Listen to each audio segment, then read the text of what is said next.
Chapter 615. Great Zhou Imperial Palace, Underground Palace. Li Mu sat cross-legged on the ground, watching the heavy stone door slowly close. The Empress, Ali, exquisite, and the others also disappeared through the door. Beside him was a mountain of spiritual jade. With a thought, Li Mu summoned the image of a golden dragon. As soon as the dragon appeared, it tried to escape, but the underground palace was sealed off by an array. It could only scurry around in this space before it was bounced back by the array on the wall. After a series of collisions, it roared and charged into Li Mu's body. As the telekinesis spirit entered his body, Li Mu's body radiated golden light, as dazzling as the sun. This energy was extremely violent, completely different from the gentle telekinesis he had absorbed in the past. Boundless telekinesis rampaged through his body, as if it wanted to destroy everything. Fortunately, Li Mu's body was comparable to that of the dragon race. After the baptism of the dragon marrow, this pain was nothing to him. Not long after, a golden cocoon formed on the outside of his body. The golden cocoon emitted a faint fluorescent light.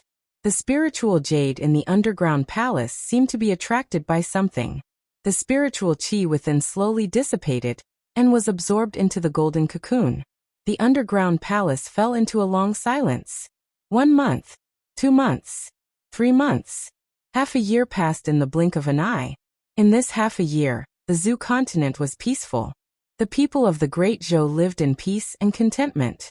In the ancestral temple of the imperial palace, the new imperial qi had already taken shape. In the past, the imperial court would have needed more than 10 years to condense telekinesis. Now it only took the imperial court half a year. In this half a year, the imperial court issued many policies. The imperial court opened medical centers in the various counties and counties, reducing the majority of the people's medical expenses.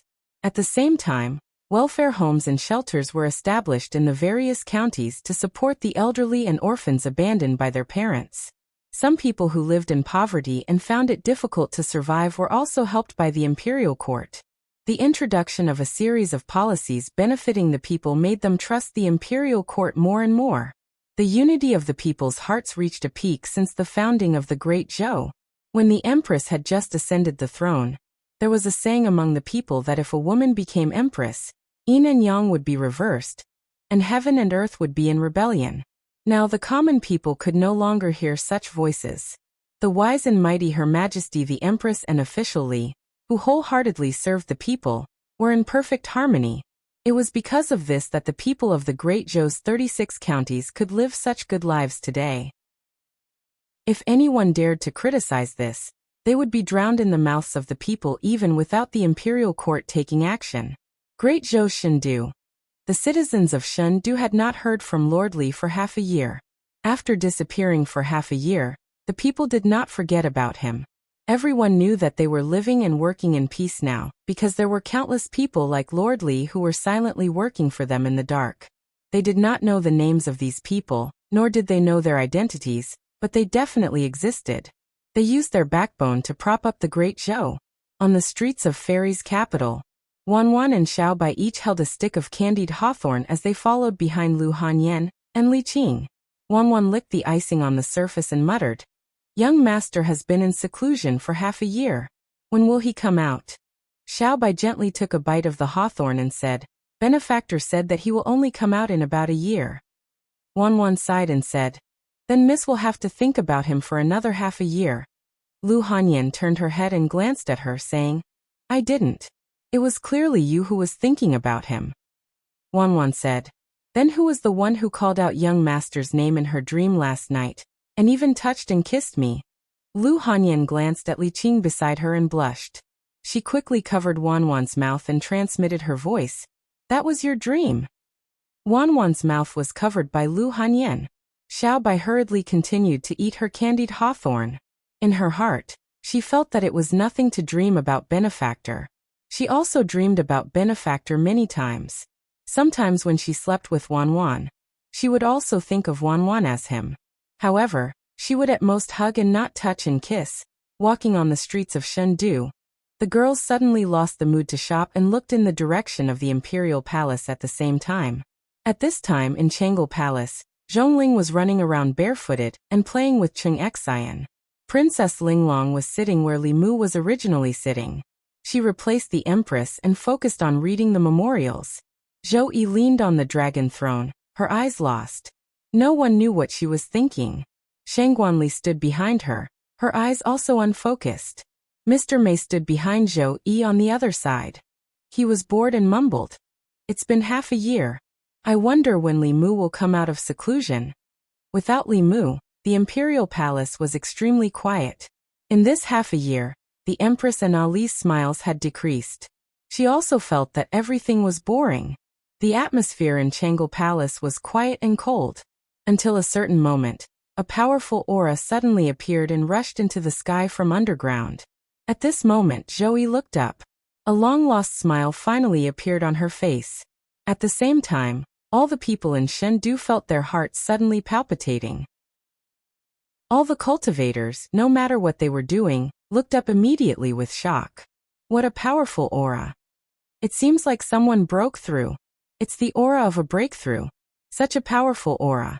Is it a breakthrough to the 6th or 7th level? The aura coming from the imperial palace shook Chengdu. The deans of the 4 academies also felt this aura immediately. 4 streaks of light flew into the sky and gathered together. An old man asked, "It's him?" Another middle-aged man said, "It's him." A middle-aged scholar said, "Other than him, who else could it be?" The 4 of them were familiar with this aura.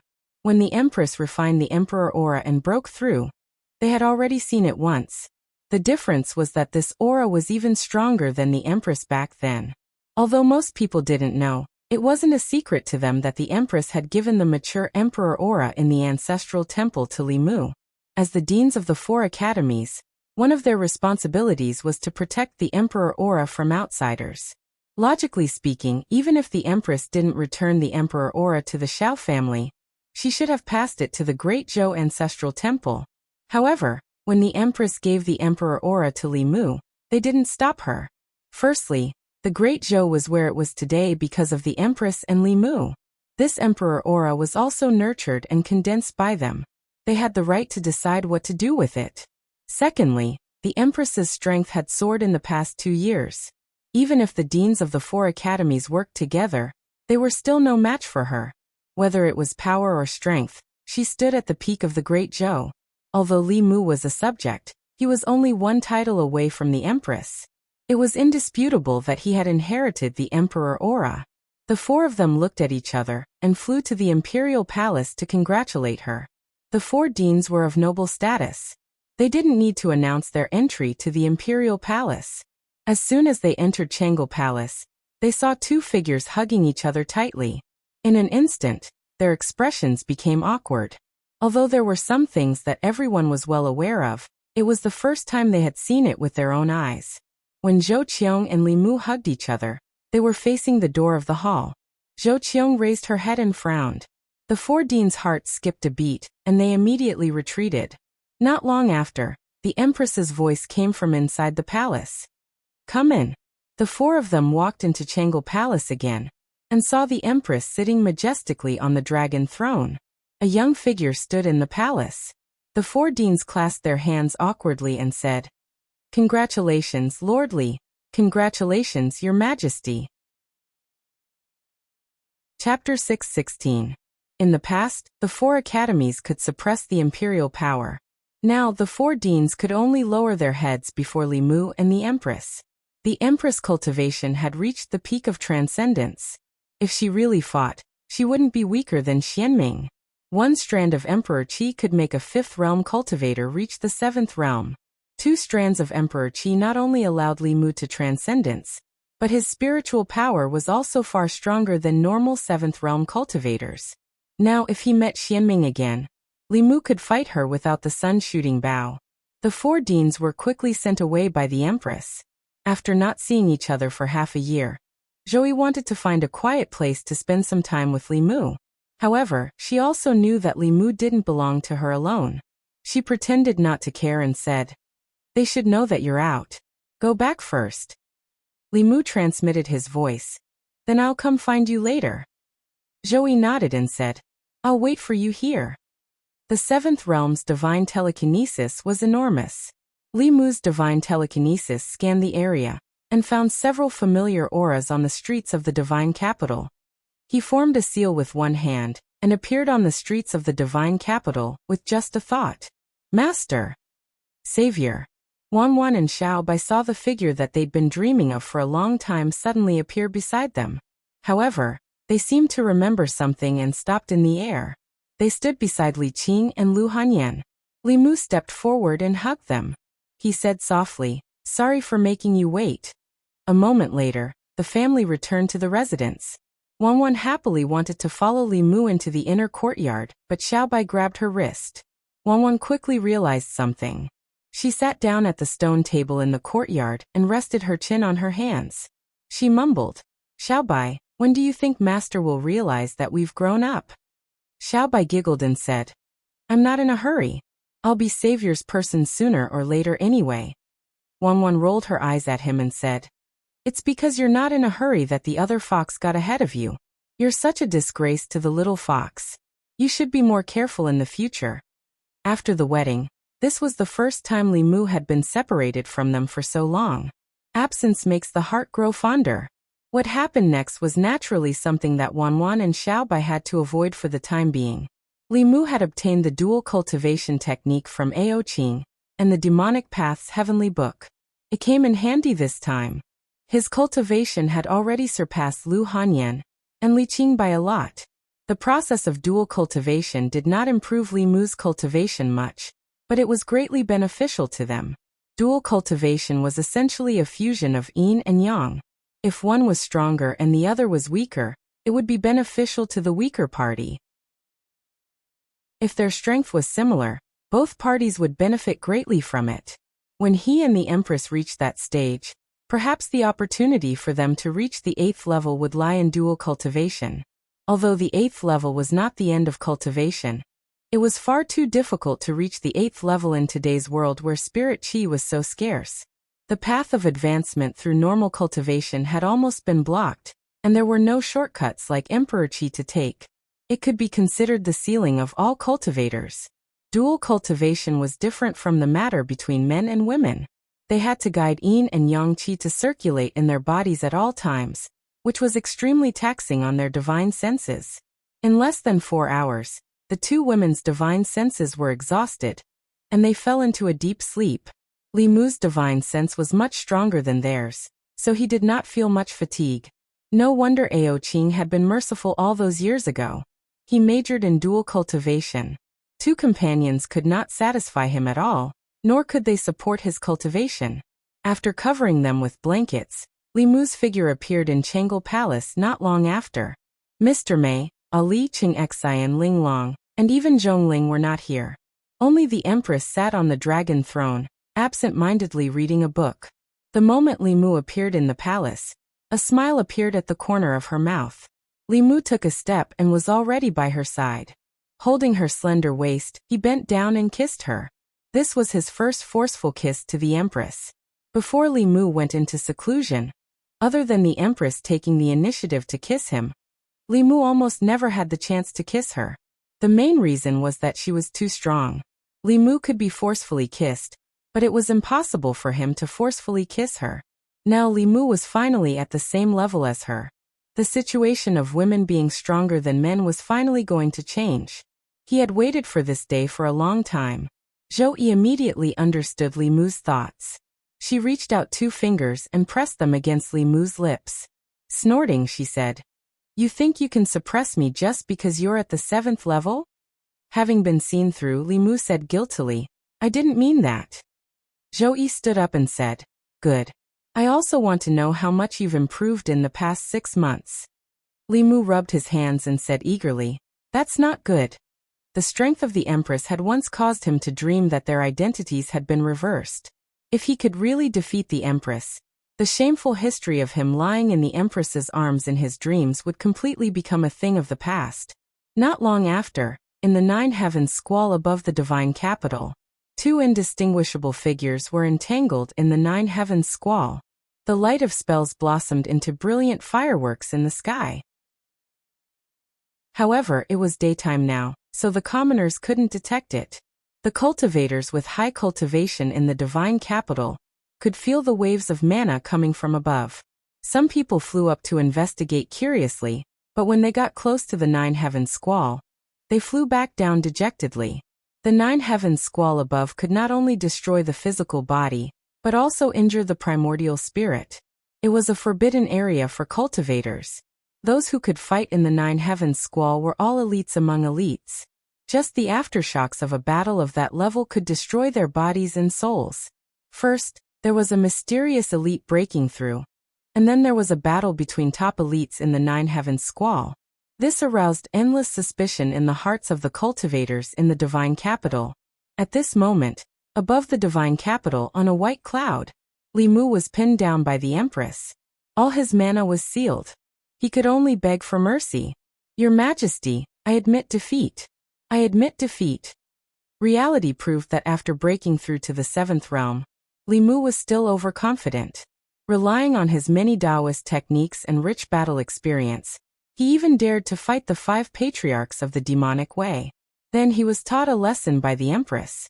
There was no distinction between him and the Empress. Apart from not telling her his background, the Empress also knew the remarkable Taoist techniques that he knew. Fighting with the Empress, Li Mu could not gain any advantage at all. While his transcendence energy far exceeded that of a newly ascended 7th level cultivator, there was still a considerable gap between him and the Empress. From the very beginning he had been firmly suppressed by the Empress. Now even his body was being pressed beneath her. Facing the Empress he could not take out the sun shooting bow, so he could only admit defeat. Zoe looked down at him and said indifferently, "If you want to suppress me, wait until your cultivation surpasses mine." With that, she leaned down and kissed him domineeringly. Walking on the streets of the divine capital, Li Mu sighed softly. That dream of his would probably last for a while longer. The Empress was different from others. She was a woman and also an Empress. She was unwilling to be under anyone at any time, even if that person was Li Mu. If there was a forced kiss between them, then the one who had the strength to take the initiative would definitely be her. On the way back to the Li residence, Li Mu passed by a street corner. Suddenly, he felt something and looked ahead. There was a flag erected at the corner of the street with the words, "Divine Strategy and Wondrous Calculation" written on it. A sloppy Taoist priest sat behind the flag, leaning against the wall and looking listlessly at the pedestrians on the street. Compared to when he first met the sloppy Taoist priest, the current him was filled with a thick aura of lethargy. More of his hair was white, and brown spots appeared on his face. This was a sign that his lifespan was reaching its end. Looking at the sloppy Taoist priest, Li Mu could not help but sigh in his heart. When he first met the sloppy Taoist priest, he was only a mortal. If it were not for his reminder, Li Mu would probably have died from the scattering of his 7 souls. Later, Li Mu recruited him into the Department of Worship, and gave him a talisman of divine secrets, which allowed him to temporarily extend his lifespan. But now, it seemed that he would not be able to break through before his lifespan ended. On the other hand, Li Mu had already broken through before him. Sometimes, the path of cultivation was just this cruel. At the corner of the wall, the scruffy old Taoist priest sensed something and looked ahead, catching sight of a familiar figure. Seeing Li Mu again, he subconsciously wanted to check his cultivation. But when he used his spying ability, all he could see was a cloud of fog. Shocked, he even jumped up from the ground and said with a trembling voice, You. Chapter 617. On the street corner of the divine capital, the slovenly Taoist priest stared at Li Mu as if he had seen a ghost. The first time he met Li Mu, he was just a mortal who had lost his 7 souls. At that time, he was already at the peak of the 6th realm, and was seeking an opportunity to transcend. He kindly reminded him. The second time they met, Li Mu had already stepped onto the path of cultivation. After that, every time he met Li Mu, his cultivation would become stronger. Until this time, even he could not see through Li Mu's cultivation. There were generally 2 reasons for such a situation. First, Li Mu had a magic treasure that could hide his aura and cultivation. Second, Li Mu's cultivation had already surpassed his. He subconsciously thought that it was the former. However, The feeling that Li Mu gave him was not the former. At this moment, when he faced Li Mu, he even felt like he was facing the Empress of the Great Zhou. The slovenly Taoist priest stared at Li Mu and said in shock, You have already transcended. Li Mu did not know how to answer this question. The main reason was that reality was too cruel for the slovenly Taoist priest. If it was Li Mu, a mortal that he would not even look at a few years ago, had already surpassed him in cultivation, he would feel somewhat disappointed. Li Mu could say, "It's just luck. So the person who broke through in the imperial palace was you." The slovenly Taoist priest had a complicated expression on his face. After a long silence, he slowly said, "You don't need to comfort me. I have lived for more than 2 decades. I have lived enough. I can't wait to be free." Li Mu looked at him and gently shook his head. He said, "I obtained a life-extending technique from the demon sect. It can extend a person's life for another 60 years. Before he could finish, the Taoist priest looked at him in shock and asked, "There's such a heaven-defying Tao technique?" Li Mu nodded and said, "Since we are fated to meet again today, I originally wanted to repay Senior's kindness in the past, but I didn't expect that Senior had already seen through life and death and wanted to be free as soon as possible. Since that is the case, then forget it." The slovenly Taoist priest hurriedly stepped forward and said, I'm just saying. Who doesn't want to live a few more years? Don't forget, I saved your life." Li Mu did not forget about this. Even though he had used a heavenly fortune talisman to settle the debt between them, the debt of saving his life was immeasurable. The grand elders of the various sects had already extended their lives once. Next up would be people like the slovenly Taoist priest, who were nearing the end of their lives but were still stuck at the peak of Dongxian, unable to reach the 7th realm. Compared to the grand elders of the 7th realm, the grand elders were only at the 6th realm, so they used less energy to open the formation.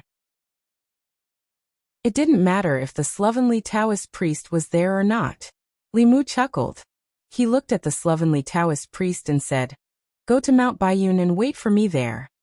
Watching Li Mu leave, the slovenly Taoist priest stroked his snow-white beard. Several years ago, when he was comprehending the great Tao on the streets of Yangqiu County, he had never imagined that his impulsive reminder would be rewarded so richly today. In the past, he had helped Li Mu. Today, Li Mu had helped him. The cycle of karma was wondrous. Half a month later, Li Mu temporarily bid farewell to the Empress. He brought Lu Hanyan and Li Qing back to Mount Baiyun. At this time, the slovenly Taoist priest had already become a guest elder of the Fulu school. According to Xianjizi, he had asked for it. The slovenly Taoist priest's strength was only below the 7th realm of the sect. Xianjizi did not refuse such a person who was willing to join the Fulu school. And because of his relationship with Li Mu. Within the Talisman Puppet sect, Violet Cloud Peak's Yuquanzi only had 10 years of lifespan left. Li Mu asked Xianjizi to inform the other 4 sects, asking them to choose 2 first seats with the shortest lifespan. Once again, they set up a grand formation to help them extend their lifespan by 60 years. In this way, the grand elders of the 5 Taoist sects would not be affected by their lifespans for the next few decades. On the main peak of Mount Baiyun, Xianjizi looked at Li Mu and stroked the short beard on his chin. He said, "Since junior brother has successfully transcended, it is time for senior brother to give up the position of head teacher." Li Mu waved his hand and said, "Senior brother, you should sit on the position of head teacher for now. I am used to being free and undisciplined. I am temporarily unable to bear the heavy responsibility of being head teacher." Although he shouldered the heavy responsibility of revitalizing the sect, and had been in charge of all matters of the Fulu school, in reality, he was no different from the head teacher. However, on the surface, the Fulu school still needed Xianjizi to act as the face. After all, Xianjizi's image was that of an immortal Taoist senior. He was not like Li Mu, who had no other good points other than his good looks. Although Xianjizi was helpless, he did not raise any objections. On the surface, he was still the head teacher of the Fulu school, but in reality, Li Mu was the one in charge. As a disciple of the Fulu school, he could only obey Li Mu's arrangements. After arranging the matters of Mount Baiyun, Li Mu went to the Yao Nation. A month before he came out of seclusion, Phantom Princess had already come out. Now, She was a seven-tailed fox and was the true queen of the demons. The four great tribes of the Yao nation had already completed the incorporation of the demon clans. Since the White Emperor, the Yao nation, which had been in chaos for 3,000 years, was once again unified. For some reason, both Phantom Princess and the Empress wanted to conquer Li Mu in terms of strength. After half a year, this was the first time he met Phantom Princess. The two of them did not linger and reminisce about old times. Instead, they engaged in a battle under Phantom Princess's request. Although Li Mu was helpless, he could only agree. There was no doubt about the result. They both advanced to the 7th level. Phantom Princess only refined one spirit of telekinesis, while Li Mu refined two. The difference between her and Li Mu in terms of spiritual power was like the difference between Li Mu and the Empress. However, Li Mu's attitude towards Phantom Princess was different from the Empress. In terms of strength, Li Mu had never conquered the Empress. All along he had been the one being conquered. Therefore, he was very eager to conquer the Empress once. Whether it was strength, intelligence, or other aspects, he had already conquered Phantom Princess countless times. He did not have any desire to win against her. In order to take care of her emotions, Li Mu tied with her. Phantom Princess said with some dissatisfaction, "I thought I could finally win against you this time. Why did you advance so quickly?" Li Mu held her hand and asked, "If I don't increase my cultivation, how can I protect you in the future?" Phantom Princess only acted coquettishly in front of Li Mu. Then she asked expectantly, "Tell me, between me and Zhou Yi, who is stronger?" She did not have a clear understanding of how strong the Empress was. That was why she asked such a question. Li Mu revealed an awkward but polite smile and said, "She is she, you are you. You both have your strengths. Don't compare everything." Chapter 6:18. Li Mu had only stayed in the Yao nation for 3 days. Although the Queen of Demons was fragrant, the Master of the Ghost Realm was not to be trifled with. If Su He knew that Li Mu had come out of seclusion but had not gone to find her, and was instead fooling around with Phantom Princess in the Yao nation, things would get serious. The more beauties around him, the more Li Mu wanted to be impartial. He could not let anyone feel that he was neglected. The Ghost Realm was shrouded in that strange fog, and could not send messages directly. Unlike Phantom Princess and the Empress, who could contact Li Mu at any time, she still did not know that Li Mu had come out of seclusion. After leaving the Yao nation, Li Mu headed southwest. Fengdu City, which originally belonged to the Rakshasa king, was now the ghost capital of the Ghost Realm. It was the closest to the Great Zhou, and the space there was the most stable. The teleportation formation of the Ghost Realm was built 200 miles outside of Fengdu City. Li Mu had wanted to build it directly in Fengdu City, but the space of the Ghost Realm had been shattered after the ancient war. It could not withstand the power of space. Once the teleportation was activated, it would be swept into the space-time turbulence due to the collapse of space. Considering this reason, Li Mu built the teleportation formation at the edge of the Ghost Realm. 200 miles was not a long distance for the 7th Realm Rakshasa King, King Yanluo, and the others.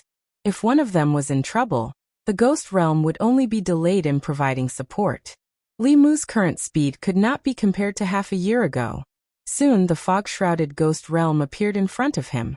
He stopped shrinking Earth into an inch and turned into a stream of light, flying into the fog. At this time, the fog outside Fengdu City was abnormally tumbling. Ming Yi, Ming Air, and Ming San faced each other from a distance.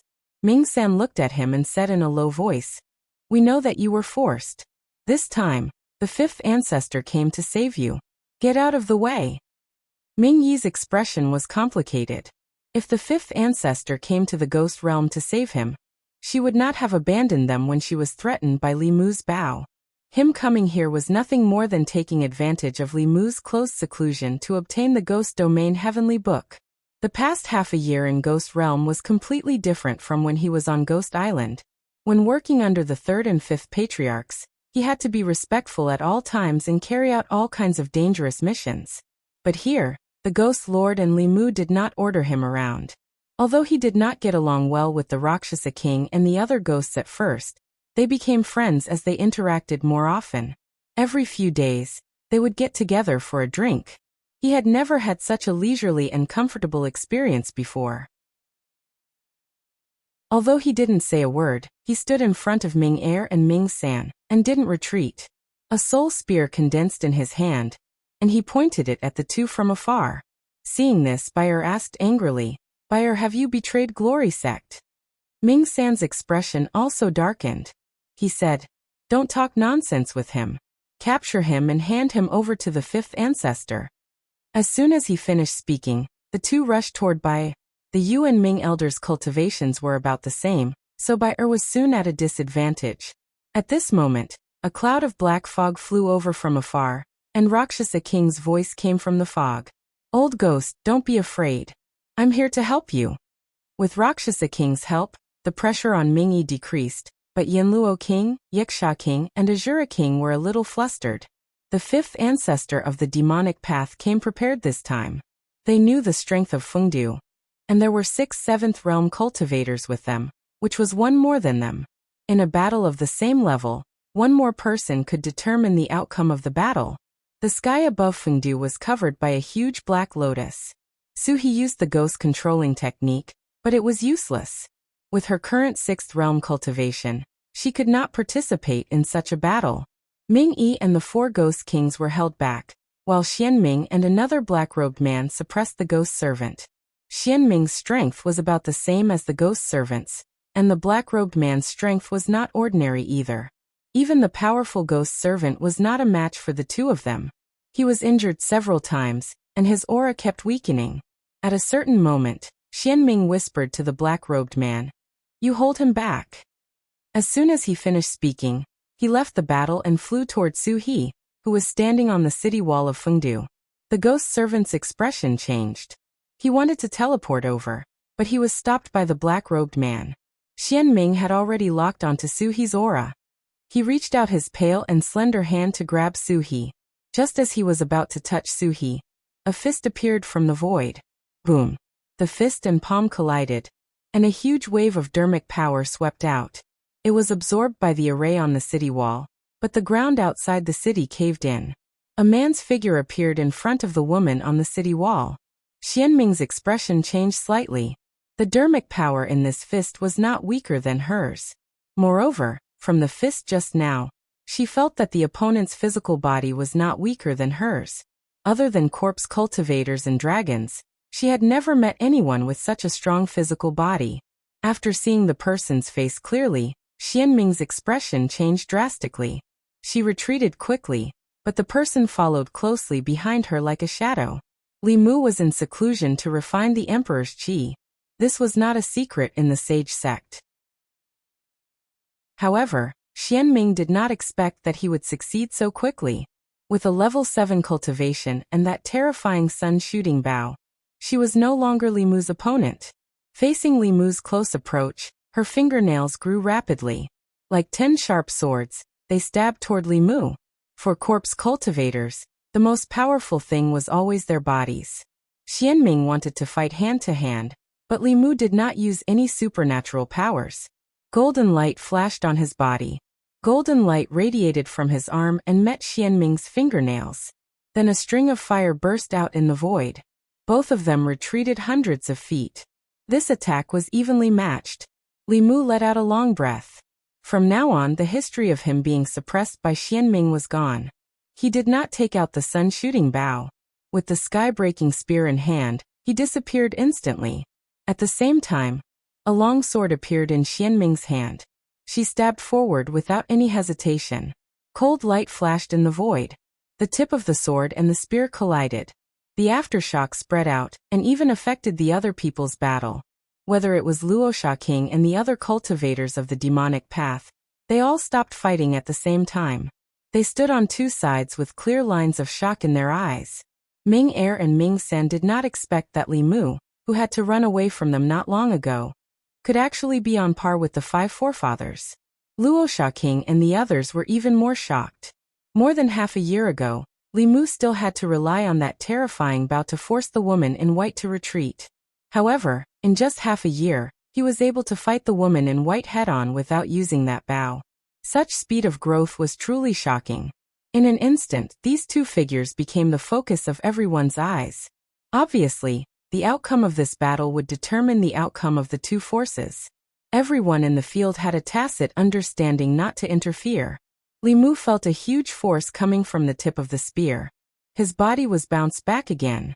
The sword in her hand was obviously a magic treasure that was not inferior to the sky-breaking spear. Even Ao Xian would have to avoid a peak Xianming cultivation.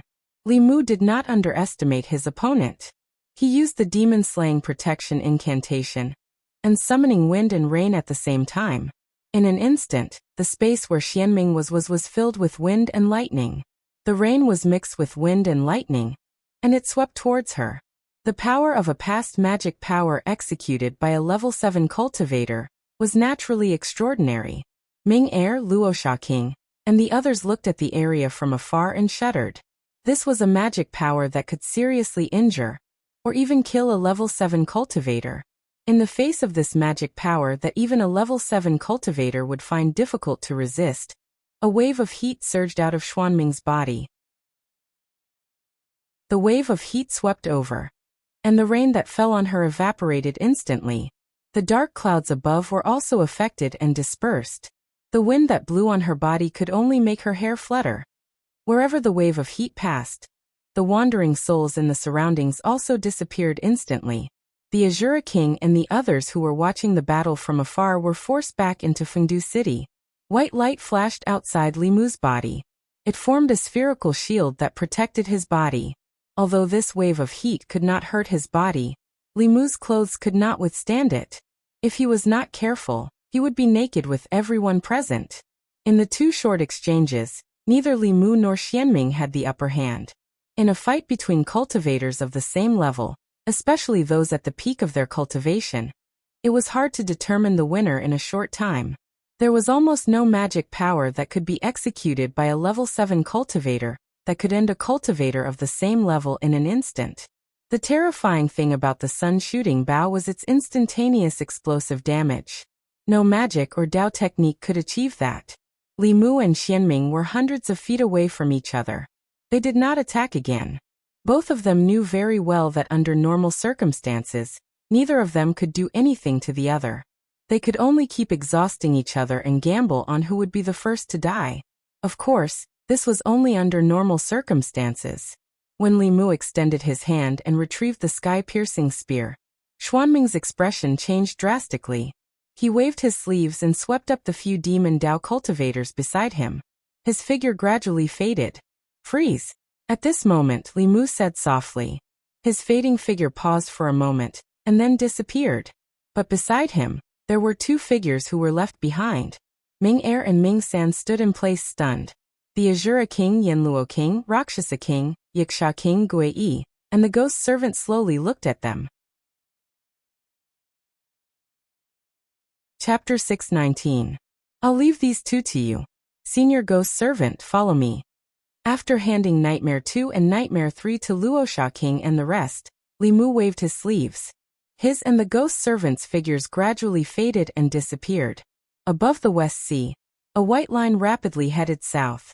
Along the way, the seawater evaporated and countless fishes and prawns died. When the aquatic demons felt those powerful auras, they were so frightened that they fled into the deep sea, not daring to show their faces. Wherever the white line passed, a 6th-level flood dragon lay on the bottom of the sea, trembling. After cultivating for close to 100 years, he had never seen such a huge formation. The 5 auras that passed by just now gave him a strong sense of oppression. They were undoubtedly 7th-level powerhouses. Those powerhouses left quickly. Before he could heave a sigh of relief, another 2 powerful auras swept over from behind. This flood dragon did not dare to reveal any of its aura. It waited until the surface of the sea calmed down before it dared to show its head. Looking in the direction where those powerhouses disappeared, its eyes were filled with shock. At this moment, it finally realized that the 2 people who came later seemed to be chasing after the 5 people. 2 7th-level powerhouses chasing after 5 7th-level powerhouses. What was going on? Although he was very curious, he was still afraid of those powerhouses' auras. He did not dare to go closer to watch. Swinging his tail, he swam towards the deep sea. Xianming brought a few subordinates and escaped from the ghost realm of the Shang continent to the West Sea. From the West Sea to Yanzhou, she flew all the way to the South Sea. In her 10,000 years of cultivation, she had rarely been in such a sorry state. When Li Mu was at 6th level, he could already hurt her with the sun-shooting bow. Now that he was at 7th level, his dermic powers were 10 times stronger than before. He only needed to shoot an arrow with all his strength to kill her on the spot. 10,000 years of inheritance would be destroyed by one arrow. With the sun-shooting bow in hand, the only one in Sage Sect who could kill Li Mu was the third elder. But the moment the third elder stepped out of Ghost Island, he would be stopped by Tianjizi. This was why Li Mu could do whatever he wanted on the mainland. In Yanzhou, on an endless grassland wherever Xianming passed, the vegetation would wither and turn to dust. Her speed was extremely fast, but in the path she had to pass, there was a ripple in the void and two figures appeared. Li Mu's shrinking technique allowed him to cross hundreds of miles easily. In the past, he had been unable to escape the pursuit of the mysterious underworld being. However, the situation was reversed now. The 5 demonic Dao ancestors would not be able to escape his grasp. Li Mu gave the sky-breaking spear to the ghost servant for the time being. He held the sun-shooting bow in his hand. Before he could draw the bow, Xianming said in a cold voice, "After shooting the arrow, do you still have the power to resist?" She wasn't exaggerating. Li Mu was sure that if he shot an arrow with all his strength, even if Xianming didn't die, he would be like Blood River and lose all his fighting power. However, at that time, Li Mu would not have a single drop of magic power left. The ghost servant would be besieged by the others, especially with the black-robed man around. It would be difficult for him to win. At that time, Li Mu's magic power would not have recovered, and he would be in a dangerous situation. Exchanging one with Xianming was obviously not a smart decision. He thought for a moment and suddenly shot the bow at the black-robed man. He only used 10% of his magic power for this arrow. It was enough to kill an initial transcendent realm expert. The black-robed man's expression changed when he was targeted by the sun-shooting bow. However, he couldn't dodge. A black light flickered on his body. Suddenly, a scale flew out from his chest and met the arrow. Boom! The golden arrow and the black scale collided and exploded. A spatial crack swept out. Xianming quickly retreated with the others. The black-robed man only spat out a mouthful of blood. He actually blocked the sun-shooting bow's arrow. Dragon race. Li Mu recognized the black-robed man from the scale. He was actually a 7th realm black dragon. The dragon race's strength was already higher than those of the same realm. In addition, they had strong bodies and powerful supernatural powers. Human and Yao cultivators of the same realm couldn't do anything to them. The scale that flew out from his body was one of the dragon race's life-saving supernatural powers. The only reverse scale on their body was refined into a magic treasure. It would fly out at a critical moment to protect their body. It could block a fatal blow for them. The arrogant dragon race was actually willing to be a subordinate of the demonic path. Li Mu didn't hesitate and drew the bow again. At this moment, Xianming suddenly grabbed the air and grabbed a figure from the flask heaven space. The figure blocked in front of her. She coldly looked at Li Mu and said, "Try shooting another arrow." Seeing Xianming grabbing the shoulder of the white-robed female corpse in front of him, Li Mu's face darkened. He raised the sun-shooting bow and aimed at the sky. An arrow light whizzed by and disappeared in the sky. The female corpse that Xianming used as a threat had the same face as Su He. It was Su He's body under the altar in the Bay of Clearwater. After she risked her life to save Su He, she disappeared alone. Li Mu and Su He never saw her again. Although she was an independent body, she still had an inseparable relationship with Su He. She didn't expect that she would fall into Xianming's hands. Xianming saw Li Mu's reaction and knew that she had made the right bet. He really cared about the spiritual corpse in her hands. In her previous life, she had already made preparations for this life.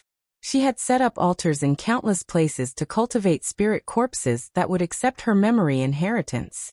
Although she had only chosen one in the end, those altars had all been left behind.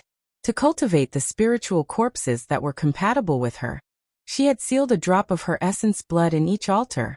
When Li Mu had forced her out of the ghost domain, she had felt the aura of her essence blood at the border of the ghost domain. Following this aura, she had easily found the spiritual corpse. At first glance, Xianming had guessed the connection between this spiritual corpse and the female ghost by Li Mu's side. She had conveniently taken her away to deal with today's situation. Li Mu held the sun-shooting bow. He could shoot Xianming to death. However, before that, she would destroy the spiritual corpse that Su He had turned into. Xianming looked at Li Mu and said, "Give me all the heavenly scriptures. Otherwise I will kill her." Li Mu looked at her as if she was an idiot and asked, "Do you think it's possible?"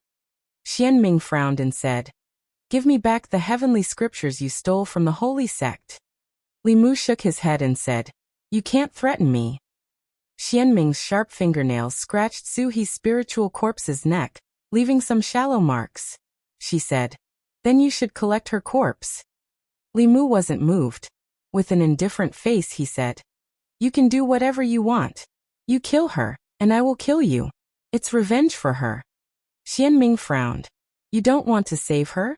Li Mu asked back. "Why should I save her?" Xianming said, "She's the one you like. She and that woman have the same origin. They look exactly the same." Li Mu looked at her and said indifferently, "Shallow. The appearance is only the appearance. The inner beauty is the real beauty. If you really like someone, you shouldn't just like her appearance. Besides, I already have one with such an appearance. What's the point of having another one? Is she worth exchanging the heavenly scriptures for?" Although Xianming had cultivated for 10,000 years, and had rich experience in fights of magical powers, she knew nothing about the relationship between men and women. The bodies that she inherited the memories from were all adult women. Their memories were erased. After receiving her inheritance, only battles and expansion accompanied them. She thought that the reason why Li Mu would yield was because of the memories about Ao Qing from thousands of years ago. Ao Qing had many companions. Not only were there sisters who looked similar, but there were also female cultivators who had the same origin as Ao Qing. Li Mu's temperament was very similar to Ao Qing's to a large extent. She thought that Li Mu would yield because of this, but she realized that she was wrong. At this moment, Li Mu looked at Xianming and said, "Or you can choose to let her go. I will let you go." There was only Li Mu and the ghost servant. It was not realistic to keep Xianming and these people. It was better to exchange for Su He's spiritual corpse, which could solve one of her worries. Li Mu's words made Xianming sink into contemplation. Apparently in Li Mu's heart, the heavenly book was more important than the woman's spiritual corpse. And this spiritual corpse was more important than her. If Li Mu didn't care about this spiritual corpse, one arrow could destroy her 10,000 years of effort. At that time, although Xianming's spiritual power would be exhausted, the ghost servant could protect him and retreat safely. Xianming pondered for a while and suddenly pushed Su He's spiritual corpse towards Li Mu. Then he led the few people beside him and fled towards the south. Li Mu couldn't chase after Xianming because Su He's spiritual corpse was unconscious. Her body was burning red. Before Xianming left, he had planted the corpse fire poison in her body. If Li Mu didn't care about her and went to chase after Xianming, she would be burned to ashes by the corpse fire poison from the inside out. She was worthy of being one of the few old monsters who had lived for 10,000 years. She only used this trick to delay Li Mu. Li Mu held the spiritual corpse. Her eyebrows and hair were covered with white frost. Her body was gradually frozen. However, the ice layer close to her body quickly melted into water, and then condensed again. Li Mu kept dispersing the corpse fire in her body and said to the ghost servant, "Let's go back first." He held the spiritual corpse and disappeared in a flash. At this time, Xianming's face was as cold as ice among the figures who were rushing to the South Sea. Because of Li Mu's appearance, the operation led by her had failed again. Every time she met Li Mu, he would become stronger. Now in terms of spiritual power, he wasn't weaker than her. With the sun-shooting bow, even she had to run away. Unknowingly, Li Mu's threat to the sage sect had surpassed Xuanzong. He had become their biggest enemy. After returning to the Ghost Island, she went straight to the high tower in the center. Not long after, on the high tower of the Ghost Island, The third forefather heard Xianming's words and slowly opened her closed eyes. She said, "Whether it's Xuanzong or Li Mu, don't worry about them. The two senior brothers are about to come out.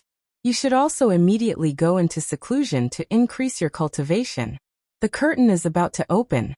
Xianming's face was filled with joy. Senior brothers have finally come out. The third forefather nodded. Then she looked at the horizon and said in a low voice, "We have waited for 10,000 years for this day. Tianjizi, let's see how you will stop them when the time comes." Soon, Xianming flew out of the high tower. She looked at the man in black and said, "Ao Xian's sun shooting bow is in Li Mu's hands. You know what to do, right?" The man in black nodded and said, "I will return to the clan and inform the elders." Chapter 620. Ghost Domain Fingdu. In a quiet room, Li Mu placed his palms on the back of the spirit corpse. The cold air from his palms continuously flowed into her body. Around the two of them were countless fulu. The fulu produced endless cold air, and the entire room was covered in a layer of ice.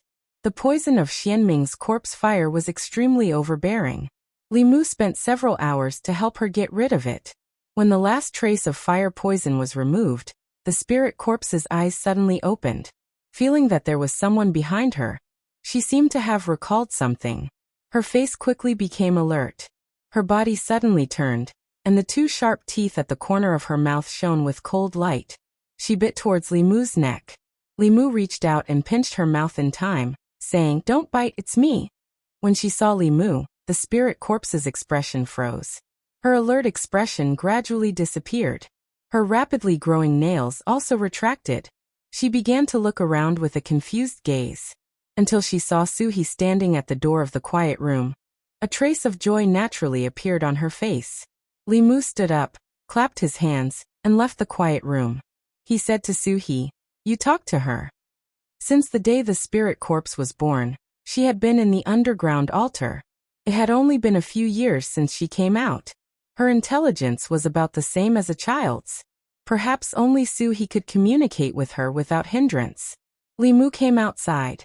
Ming Er and Ming San had already been captured.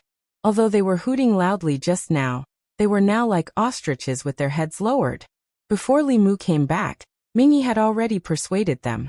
Before the three elders of Yu and Ming submitted to the demon sect, they were brothers with different surnames. They had been together for dozens of years and knew each other very well. Ming Yi's actions saved Li Mu a lot of effort. He ordered the two to hand over their soul blood, and then began to think about something. Due to the special geographical environment of the ghost domain, communication and support were extremely inconvenient. This time Li Mu happened to arrive, but the next time might not be so coincidental. After careful consideration, he decided to move Fengdu to the edge of the ghost domain near Great Zhou. In this way, if the mysterious underworld race were to make a comeback, as long as the teleportation formation was activated, everyone would be able to provide support immediately. After waiting for a while, Suhi walked out of the hall with a spirit corpse that looked exactly like her. The spirit corpse followed closely behind her, as if treating her as its backbone. Her spiritual intelligence was no more than 10 years old. There were two identical Suhis. One was mature and charming, while the other looked somewhat silly. When they walked together, the contrast was huge. Li Mu had asked Suhi about it.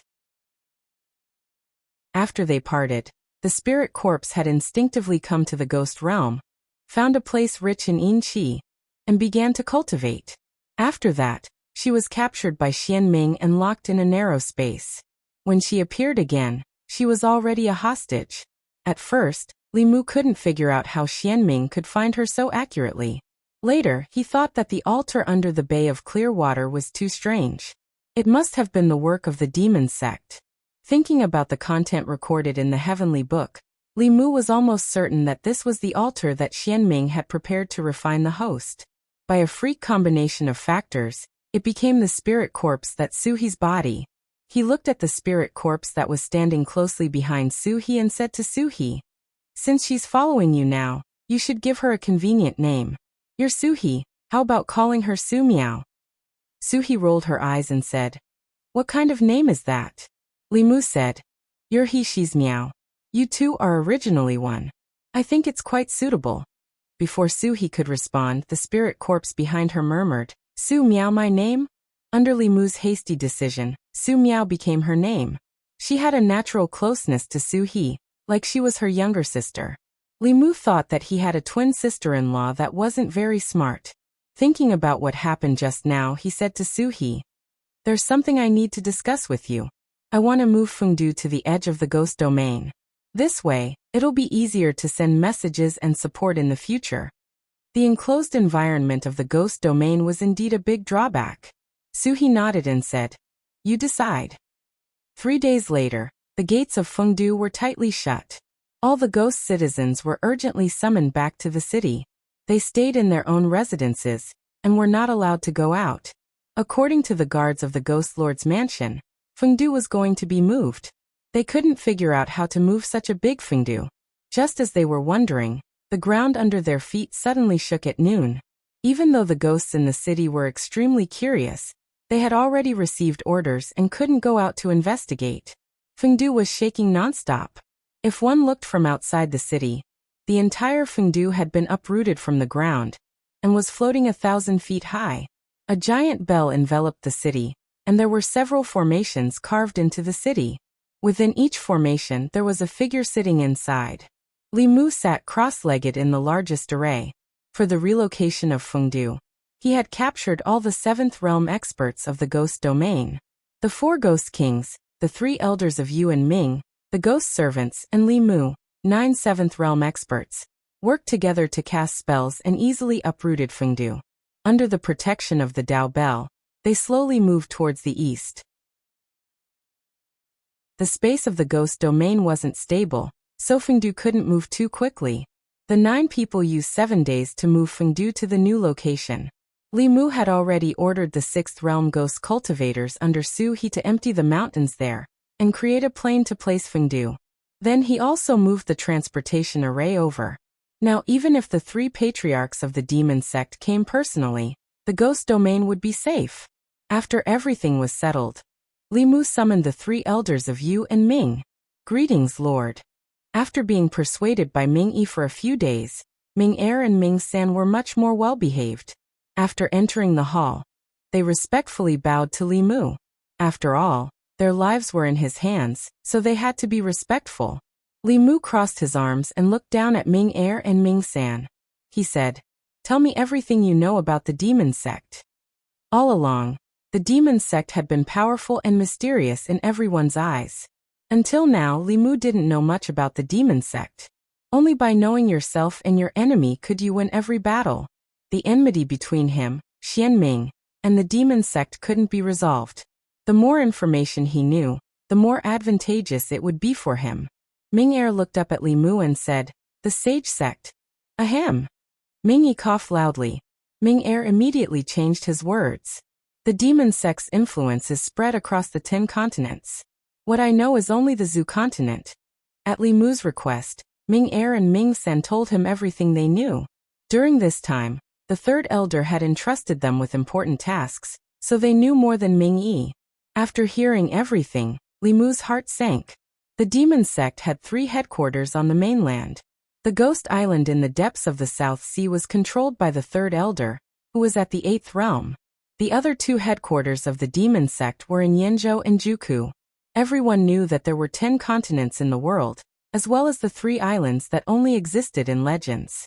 Among the 10 continents, not all of them were as powerful as the Zhu continent. Changzhou and Fenglin were in the southeast of the Zhu continent. Compared to the Great Zhou, they were sparsely populated and didn't have many countries.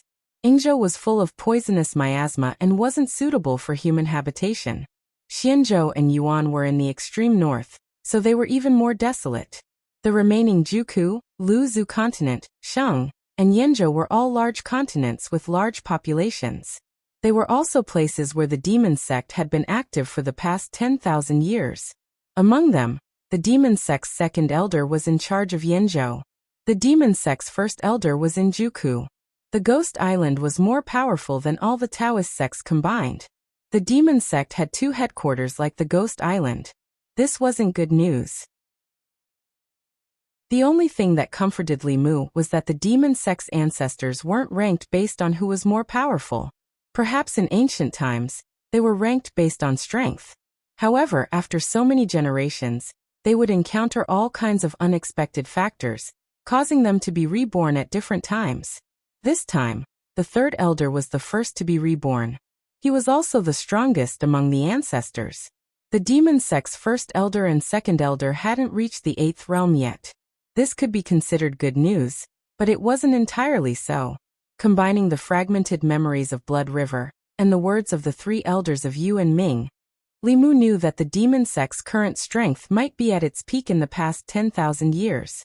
This didn't refer to absolute strength. After all, 10,000 years ago, there were many 9th realm cultivators. Just one of them would be enough to destroy the current demon sect. At that time, the demon sect had countless powerful cultivators. Several 9th realm cultivators would appear at the same time. However, the cultivation world at that time was also full of powerful cultivators. The demon race, the dragon race, the ghost race, and the human race could all suppress the demon sect. Now, although the demon sect had declined, the entire cultivation world of the continent had declined even more. If the other 2 demon sect ancestors reached the 8th realm, they would be invincible and sweep the continent. It was only a matter of time before the demon sect's 3 elders reached the 8th realm. Thinking of this, Li Mu sighed softly. He was a little worried. Chapter 6:21. The reality in front of Li Mu was that if 3 8th level cultivators appeared in the demonic path, even if he counted Xuanzong, the righteous path would not be a match for the demonic path. In terms of relative strength, the demonic path was in its best era in the past 10,000 years. Although the speed of his strength increase could be called miraculous, in front of the demonic path, it was far from enough. The Fulu school, the various Taoist sects, and everyone around Li Mu urgently needed to increase their strength. Only then would they have the strength to face the calamity that could befall them at any time. Li Mu unreservedly imparted to Su Miao the supernatural abilities of the corpse cultivator from the demonic path heavenly book. Then he left her a mirror-breaking pill. The ghost realm was very suitable for her cultivation. With Su He's help, she should be able to reach the 6th level in the near future. After discussing with Su He, she also planned to teach some important ghost techniques in the demonic path heavenly book to the 4 ghost kings and Feng Yi. This could not quickly increase their strength, but it could increase their combat strength. When facing enemies of the same level, they would be able to fight 5 against 6 or even 7. At the same time, under the arrangement of the ghost servant, Su He also prepared to go into seclusion to break through. Her method of breaking through was similar to Huan Ji's, but also different. Huan Ji was the same as Li Mu and the Empress. In essence, she broke through by refining the spirit of psychokinesis. Su He had the heavenly book.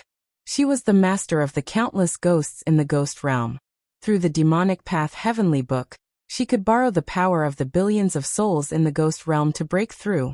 In a way, the significance of her advancement was more important than Li Mu's advancement. Becoming a ghost spirit meant that she could control all the ghosts and ghost cultivators in the ghost realm, including the 7th level wandering souls. She would become the true master of the ghost realm. If she wanted to reach the 7th level, she would probably have to go into seclusion for a year and a half. They would not be able to see each other for a long time. Li Mu stayed in the ghost realm to accompany her for a few more days. She had originally thought that they could spend a few days together and take a big step forward in their relationship before she went into seclusion. However, she did not expect that their time together would eventually become a threesome. Su Miao followed Su He like a shadow. Every day, she would follow them 24 hours a day. No matter what Li Mu did, she would blink her big eyes and look at them.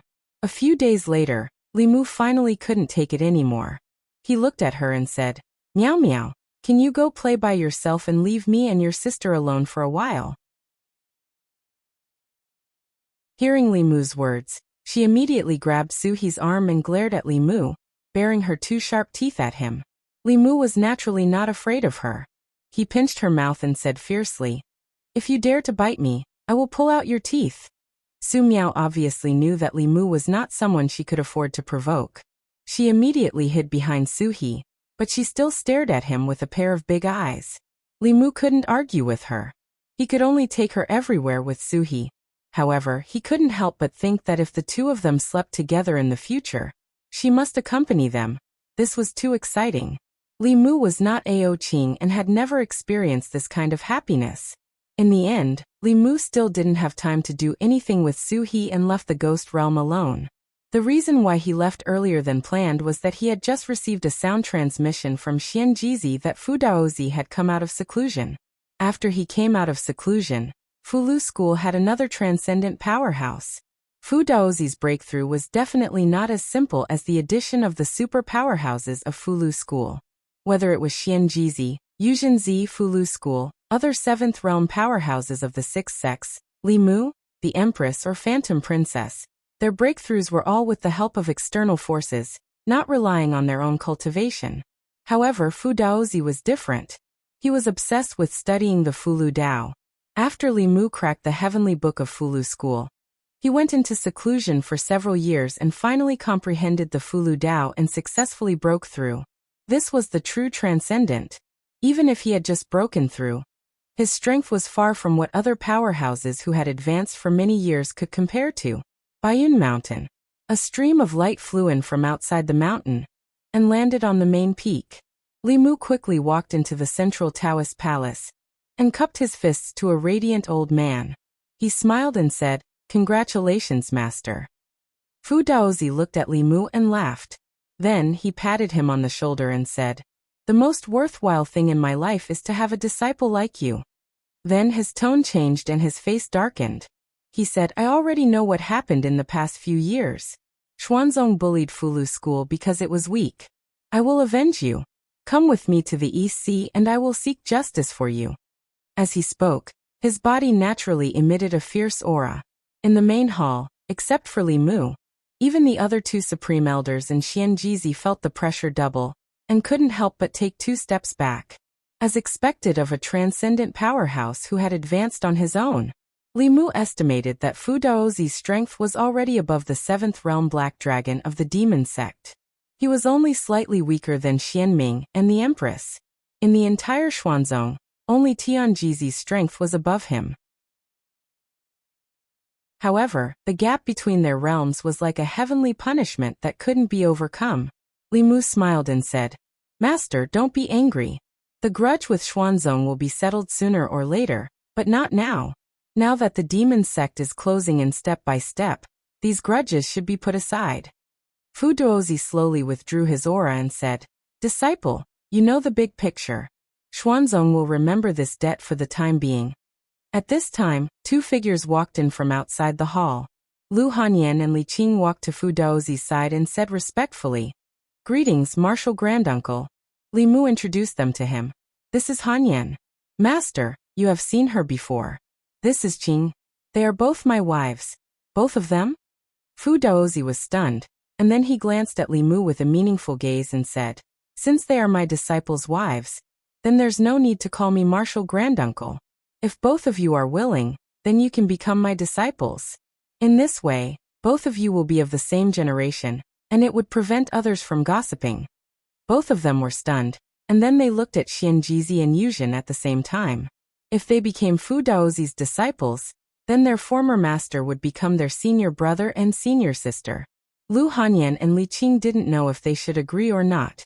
Meanwhile, Fu Daozi glanced at Xianjizi and Yuzhen, and then he asked, "What? Both of you have a problem with that?" "No, of course not." Xianjizi's expression changed, and he immediately said to both of them, "Junior sisters, quickly greet Master." "Greetings, Master." "Greetings, Master." Both of them returned to their senses, and immediately knelt on the ground to greet Fu Daozi as their master and disciple.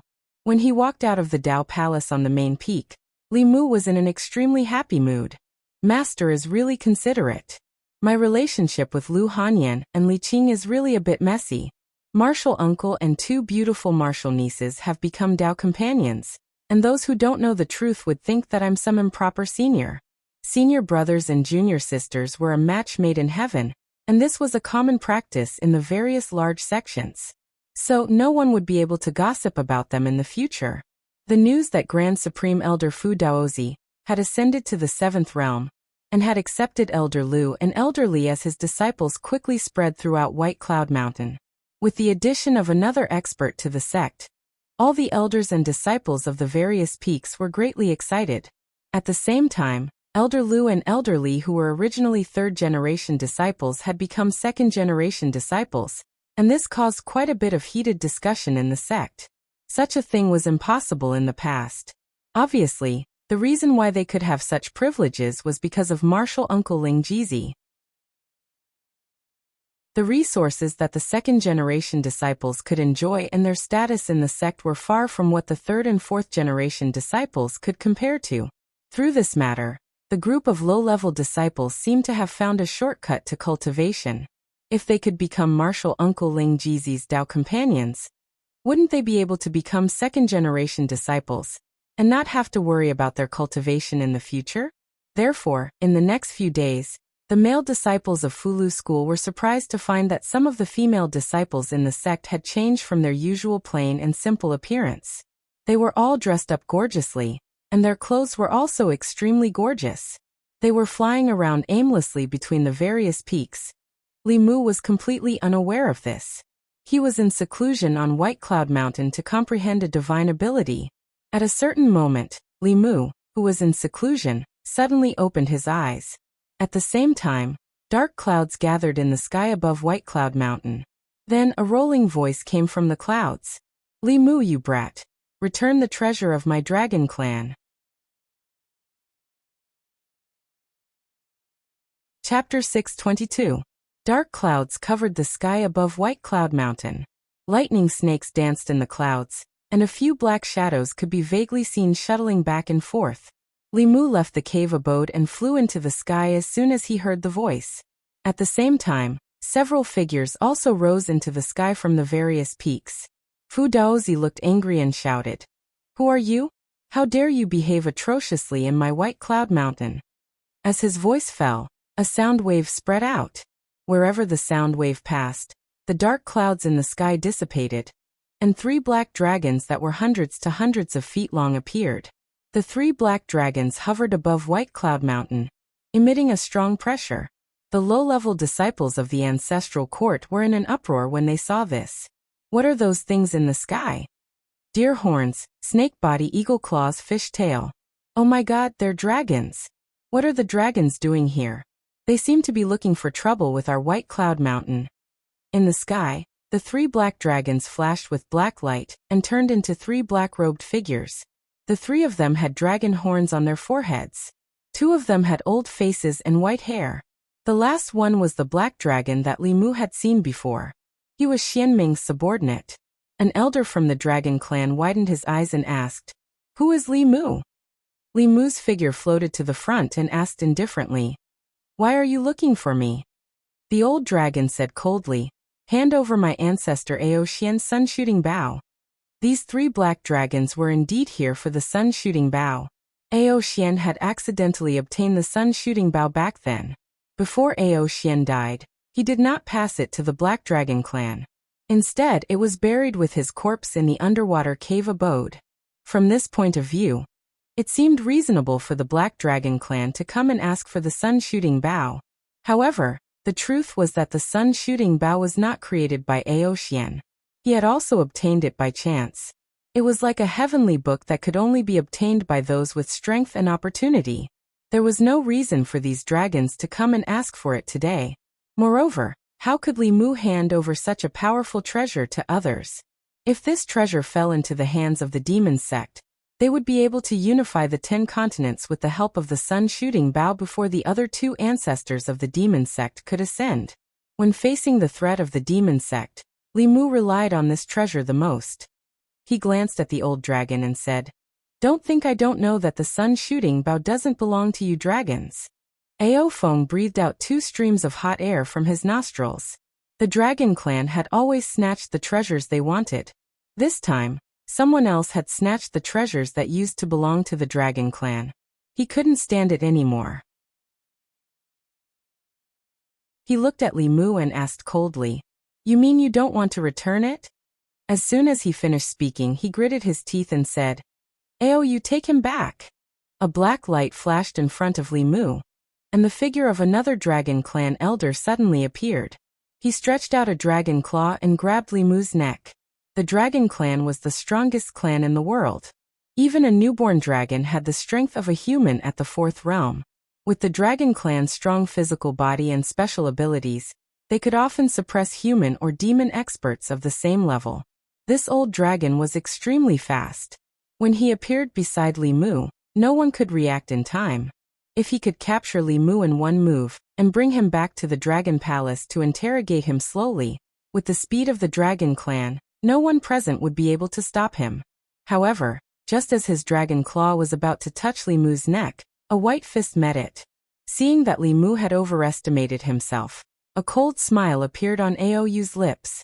The Dragon Clan was most proud of their bodies. Not to mention the human race, even the demon race and corpse cultivators, who were also known for their bodies, were far from being comparable to the Dragon Clan. Using a fist to meet his dragon claw was no different from hitting a rock with an egg. Boom! The fist and claw collided, and Aoyu's body flew backward. Li Mu also retreated several meters. The man and dragon shook their numb hands at the same time. Aoyu's dragon eyes were wide open as he looked at Li Mu, who was unscathed in disbelief. The moment the fist and claw collided, he even had the misconception that he was facing a 7th Realm Dragon Clan member. These 3 black dragons had just arrived at White Cloud Mountain, and were already flaunting their strength. They even attacked at the slightest disagreement. Fu Daozi's face suddenly darkened, and he shouted angrily, "Four-legged snakes, you're courting death." He quickly formed a seal with his hands. In an instant, a golden rune appeared in the void and landed on Aoyu's body. When the rune entered his body, the Dragon Clan elder let out a painful roar. He rolled in the void and actually revealed his original form. Countless runes flickered on his black dragon body. He let out another dragon roar and spat out a dragon's breath that covered his entire body. Only then did the rune gradually disappear. At this moment, Fu Daozi had already closed in. He condensed a rune in the void again. This time, the rune turned into a blue ice dragon and bit the black dragon's body. Aoyu had lived for more than 100 years, but it was the first time she had seen such a divine ability. For a moment, she didn't know how to deal with it. When the other Dragon Clan elder saw this, he wanted to step forward to help, but a green light suddenly appeared in his eyes.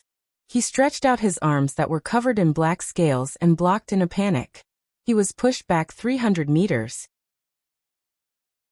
When he saw the green light clearly, his expression changed drastically again.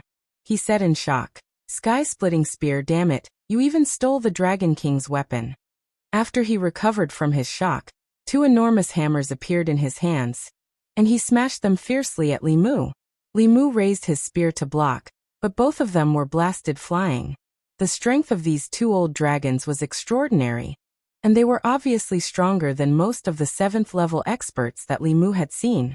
If it wasn't for Fu Daozi's advancement, then besides him, no one in F-Lu School would be a match for them. Li Mu and Aofeng were locked in battle. On the other side, Fu Daozi and Aoyu were in a stalemate as well. At this moment, the 2 old dragons were slightly regretful in their hearts. The 3 of them were able to fight 2 human cultivators at the same time. They originally thought that victory was in the bag, but they never expected that just 2 random people from F-Lu School would be able to fight them to a draw. If they knew this would happen, they would have brought more clansmen over. Their current manpower was clearly insufficient. Retreat.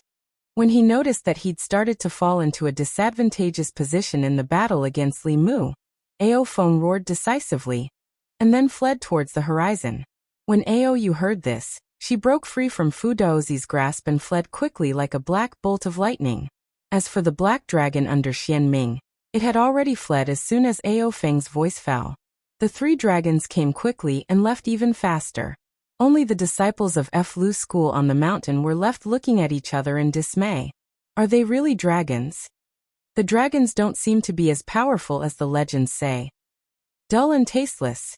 After returning to the main peak, Fu Daozi said coldly, "The next time they dare to behave atrociously in my White Cloud Mountain, I'll pull out their dragon tendons, peel off their dragon skin, and use their dragon blood as talisman liquid." Li Mu didn't speak. It was very obvious that this was the demonic path's attempt to sow discord. Although the dragon race wasn't flourishing, there were many experts. Stirring up conflict between the dragon race and Li Mu was the most beneficial to the demonic path. The appearance of these black dragons reminded Li Mu that he could also find a strong ally in the fight against the demonic path. The Demon Nation, Ghost Realm, Buddhist sect, and Tao sect were almost united by Li Mu. Only the dragon race appeared and disappeared mysteriously. Apart from Chung Xian, Li Mu couldn't even see the other dragons, let alone form an alliance. He didn't know if he could form an alliance with the South Sea Dragon race through Chung Xian, and then use the relationship between Chung Xian and Chung Xian to rope in the East Sea Dragon race. But what should he do specifically? Li Mu thought carefully, trying to find some experience from his past experiences. When he formed an alliance with the Demon Nation, he and the Queen of 10,000 Demons were together. When he formed an alliance with the Ghost Realm, he and the Lord of the Ghost Realm were together. Li Mu thought carefully and felt that this matter should be considered at length. Chapter 623. At the bottom of the North Sea, thousands of miles away from White Cloud Mountain, Ao Feng looked coldly at the black dragon and said angrily, "Ao Wu, that Li Mu's cultivation is no weaker than ours. Why didn't you tell us that there was such a powerful cultivator in the Flu school? If they had known, they would not have been in such a sorry state today." The black dragon said helplessly, "Great Elder, please calm down. After I found out that the sun-shooting bow was in Li Mu's hands, I immediately returned to the clan to report. I didn't know that his cultivation was so strong, and I didn't know that there was another powerful cultivator in the Flu school who was no weaker than the two elders." Of course, he knew that Li Mu's cultivation was no weaker than the two elders. The reason he had deliberately concealed it was because of the fifth patriarch's instructions. Only by lowering the importance they placed on Li Mu and causing them to misestimate the strength of Li Mu and the Flu school would they fail in their mission. Only then would the conflict between the black dragons and Li Mu be intensified. That was what he really wanted. The fact that the Flu school had another powerful cultivator was beyond his expectations. According to his plan, the two elders should have barged into the Flu school, fought a huge battle, and returned with serious injuries. From then on, the Black Dragons and the Flu school would have an irreconcilable feud. The fifth patriarch's mission would then be completed. At this moment, the other Black Dragon elder said, "The human race has an old saying. You can hide for a while, but you can't hide forever. I don't believe that he will be hiding in the Flu school forever." Ever since Ao Xian's ancestor had fallen, the Black Dragons had never stopped searching for the sun-shooting bow. For tens of thousands of years, although the Black Dragons claimed to be the noblest and most powerful race on the mainland, apart from the era of Ao Qing Dragon King and Ao Xian, the Black Dragons had never truly dominated the mainland. Once the sun-shooting bow was taken back, the Dark Dragon clan would regain the glory of Ao Xian's ancestor. Ao Yu pondered the importance of this matter, and realized that he had been too careless in his actions this time. He had underestimated Li Mu's strength. He looked at the Black Dragon and said, "The sun-shooting bow is ours. I can't wait that long. Ao Wu, return to the West Sea and invite the other two elders, Aowen, and the other Tier 6 juniors. It's time to let them know the strength of the dragon race." "Yes." Ao Wu cupped his fists respectfully. The moment he turned around, his lips curled up slightly. Baiyun Mountain. Li Mu did not chase after the three black dragons. Based on his understanding of the dragon race and the fatal attraction of the sun-shooting bow, they would return sooner or later. In order to fight against the demonic Tao, the Dragon Clan was a force that must be won over, but that did not include the Black Dragon Clan. Because of the existence of the sun-shooting bow, the Black Dragon Clan and Li Mu were destined to be like fire and water. If he captured the three dragons now, it would inevitably alarm them, which would be detrimental to his plan of catching them all in one fell swoop. In the next few days, Baiyun Mountain was peaceful as usual. There were no unusual movements. Li Mu was also not in a hurry to enter seclusion. Instead, he went back and forth between Baiyun Mountain and Purple Cloud Peak, guiding the cultivation of the elders and preaching to the low-level disciples. In terms of cultivation knowledge, there was probably no one in the world who could compare to Li Mu. These young disciples represented the future of Fulu school. At the beginning of their cultivation, it was very necessary to guide them on the correct path of cultivation and prevent them from taking the wrong path. Li Mu did not just teach Fulu blindly. He talked about alchemy, artifact refinement, body refinement, mystical abilities, and the path of cultivation. Interest was equally important. He hoped that the disciples in the sect would be able to find the path of cultivation that they liked at the beginning of their cultivation. Every time he preached, there would be no empty seats in the training hall. Most of the disciples could only float in the air. The disciples of the other peaks could only envy Baiyun Mountain and Purple Cloud Peak. This was because the heads of these two peaks were Elder Lu and Elder Li. Uncle Master Ling Jizi often appeared here. Aside from the routine preaching, it was very convenient for them to ask Uncle Master Ling Jizi if they had any questions about their daily cultivation. In the crowd, two new female disciples looked at the figure sitting cross-legged in front of them. There was a faint excitement on their faces. The older girl whispered, "Junior sister Yingying, we actually fought side by side with Uncle Master Ling Jizi. I even invited him to hunt wandering souls together." Speaking of that matter, the girl next to her stuck out her tongue and said, "If it weren't for Uncle Master Ling Jizi, we would have all died in the realm of ghosts." Wuxia said, "I wonder if Uncle Master Ling Jizi still remembers us." After the two of them whispered a few words, they closed their mouths and listened intently to Li Mu's teachings. 2 hours later, the day's teachings ended. Li Mu's figure gradually faded away, but the disciples on the training ground remained where they were for a long time. They were still stuck in the enlightenment they had just experienced. Chen Yingying and Wu Qian had successfully entered the ancestral court not long ago. They were now fourth-generation disciples of Baiyun Mountain. When the two returned to their residence, they suddenly found a figure standing in the courtyard. Seeing that familiar figure, the two's delicate bodies trembled. They immediately went forward and respectfully said, "Greetings, Uncle Master Ling Jizi." Li Mu smiled and said, "You two also came to the ancestral court." When he went to the realm of ghosts for the first time, he met the two by chance. At that time, Chen Yingying was still an outer sect disciple of Fulu school, and Wu Qian was a rogue cultivator. Now looking at their clothes, they were clearly fourth-generation disciples of Fulu school. Although the two were women, they were courageous and affectionate. Li Mu still had a deep impression of them. He stretched out his hand, and 2 bottles of pills appeared in his palm. Li Mu handed the pills to them and said, "Meeting again is fate. These 2 bottles of pills are for you. Go into seclusion and refine them. They should be able to help you break through as soon as possible." The 2 women respectfully accepted the pills and said, "Thank you, Uncle Master Ling Jizi." Li Mu looked at them as if he was looking at a junior and said, "Cultivate well. If you have any questions about cultivation, you can ask your Uncle Master Ling Jizi or me." Chen Yingying and Wu Qian nodded respectfully. Even though Wu Qian was actually older than Li Mu, when facing him, she couldn't help but feel the admiration of a junior towards an elder. After a short chat with the 2 women, Li Mu planned to leave. Suddenly, he turned his head and looked at the distant horizon. At the end of the northern horizon, a black line suddenly appeared. Li Mu's eyes flashed with a golden light. He saw that at the end of his line of sight, the originally clear and cloudless sky was now covered by dark clouds. The clouds covered the sky and the sun. Lightning flashed and thunder rumbled. Black dragons swam in the dark clouds. They were wrapped by the dark clouds and swept towards the direction of White Cloud Mountain. The dark clouds were extremely fast. From the time Li Mu saw the black line to the time when the dark clouds flew above White Cloud Mountain, it only took a dozen breaths. When the dark clouds enveloped White Cloud Mountain, it was followed by an extreme pressure. At this moment, everyone in the ancestral court of White Cloud Mountain, from the low-level disciples to the elders of the peaks, felt as if a huge rock was pressing down on their hearts. They couldn't breathe.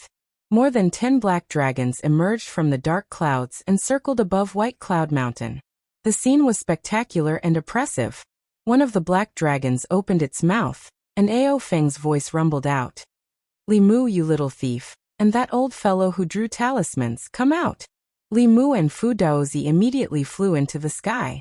Then Tianjizi, Yuzhenzi, and the other two Grand Supreme Elders also quickly rushed over. Apart from Jade Sunzi, who was far away in the Pill Cauldron sect, although the current Fulu school already had 6 7th realm cultivators, they couldn't compare to the dozen or so black dragons in the sky in terms of numbers or pressure. 6 of the dozen or so black dragons exuded 7th realm pressure. The other 6 also had 6th realm auras. After the previous humiliation, Ao Feng was determined to take back the sun-shooting bow in one fell swoop. This time, the Black Dragon race's elites were all present. The 4 great elders of the wind, rain, thunder, and lightning were all present. In addition to the current Black Dragon race's Dragon King Aoan, the prodigy Ao Wu who left the dragon race many years ago, and all the 6th realm juniors in the race, this force was enough to flatten Fulu school. Li Mu looked at the flaunting group of giant dragons above his head, and was a little surprised. The dragon race was indeed as powerful as the ancient mutated beasts.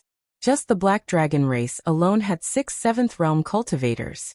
With their powerful individual strength and numerous other powerful cultivators, they could suppress almost any sect in the entire continent except for the demon sect and Xuanzong.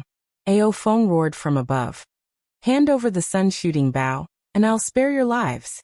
Otherwise, after today, there will be no Fulu school in this world. As his voice fell, the dozen or so giant dragons roared in unison. Their voices reverberated through the heavens and earth. The low-level disciples of Fulu school all covered their ears, their expressions pained. The peak masters immediately used their magic to protect them, preventing them from getting hurt. Li Mu looked up at them and said indifferently, "You're bullying us with more dragons, right?" Ao Feng sneered and said, "What do you want?" Li Mu looked at Xianjizi, and Xianjizi nodded. With a wave of his hand, 4 rays of light shot out and landed on the 4 pillars carved with runes on the main peak square. As the rays of magic power entered, the 4 pillars suddenly emitted a white light. In the next moment, 4 whirlpools suddenly appeared in the 4 directions of the main peak. The Pill Cauldron sect's sect master, Wuchenzi, walked out from one of the whirlpools with Jade Sun and 2 Grand Supreme Elders. The Spirit Array sect's sect master and 2 Grand Supreme Elders walked out from another whirlpool. The Southern sect's sect master and 2 Grand Supreme Elders, and the Northern sect's sect master and 2 Grand Supreme Elders appeared in the last 2 whirlpools. The 5 Taoist sects had a total of 19 7th realm cultivators. They surrounded the dozen or so giant dragons in the middle. Finally, a giant bell descended from the sky. While it covered everyone, it also completely sealed off the entire area.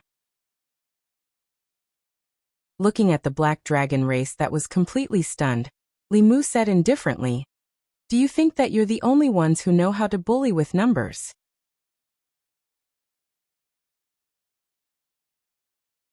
Chapter 624. Li Mu guessed that the Black Dragon race wouldn't give up. He had been waiting for this moment for a long time. White Cloud Mountain's long-distance teleportation array was originally built to guard against the Demon Dao. At this moment, it came in handy. They didn't even need to activate all of them. Just the 5 Taoist sects were enough to capture all of them. In a battle of this level, those 6th realm black dragons were of no use. They could be ignored. The ones that were slightly more troublesome were the few level 7 black dragons. Among them, the 3 dragons that came to White Cloud Mountain last time were the strongest. The 3 extra dragons were only equivalent to the transcendent initial realm. Even if the dragon race had a natural advantage, the 5 sects experts were more than enough to deal with them. Without giving the Black Dragon race any time to react, the 5 sects supreme elders and sect masters attacked at the same time. In front of them, those 6th realm black dragons couldn't even withstand a single blow. 7 black dragons were immediately captured. Their cultivation was sealed, and they were casually thrown to the side of the mountain. The remaining 5 7th realm black dragons, and Xianming's black dragon, saw that the situation wasn't good. They all slammed their dragon heads against the Dao Bell. Even though the dragon clan was formidable, and was capable of suppressing humans of the same cultivation realm, they couldn't stop their numbers from bullying the dragon clan. There was utterly no hope of victory in this battle. How could Ao Feng have imagined that the talisman sect would actually be able to gather so many experts in an instant? Even if the Dark Dragon clan utilized all their strength, they were unable to deal with so many experts at the same time. Dong! The 6 dragons' huge bodies slammed against the Dao Bell, creating a loud boom. If it was just Li Mu alone, he might not be able to trap them. However, more than 10 7th Realm experts from the 5 sects were currently inside the Dao Bell. Everyone's magic power was added to the Dao Bell. Even if the Demon Dao's 3 ancestors were trapped, they wouldn't be able to escape easily. Talisman Daozi's hands flickered with runes. He sneered. You dare to come back? As soon as he finished speaking, his figure disappeared. When he reappeared, he was already on Ao Feng. Talisman Daozi held the dragon horns with both hands. Talisman Daozi's palm surged into the dragon's body. Ao Feng's body rolled and couldn't break free. Li Mu was even more decisive. He took out the sun-shooting bow and shot an arrow. A black light flickered in front of Ao Feng's chest. The reverse scale that he had refined for many years blocked the fatal arrow.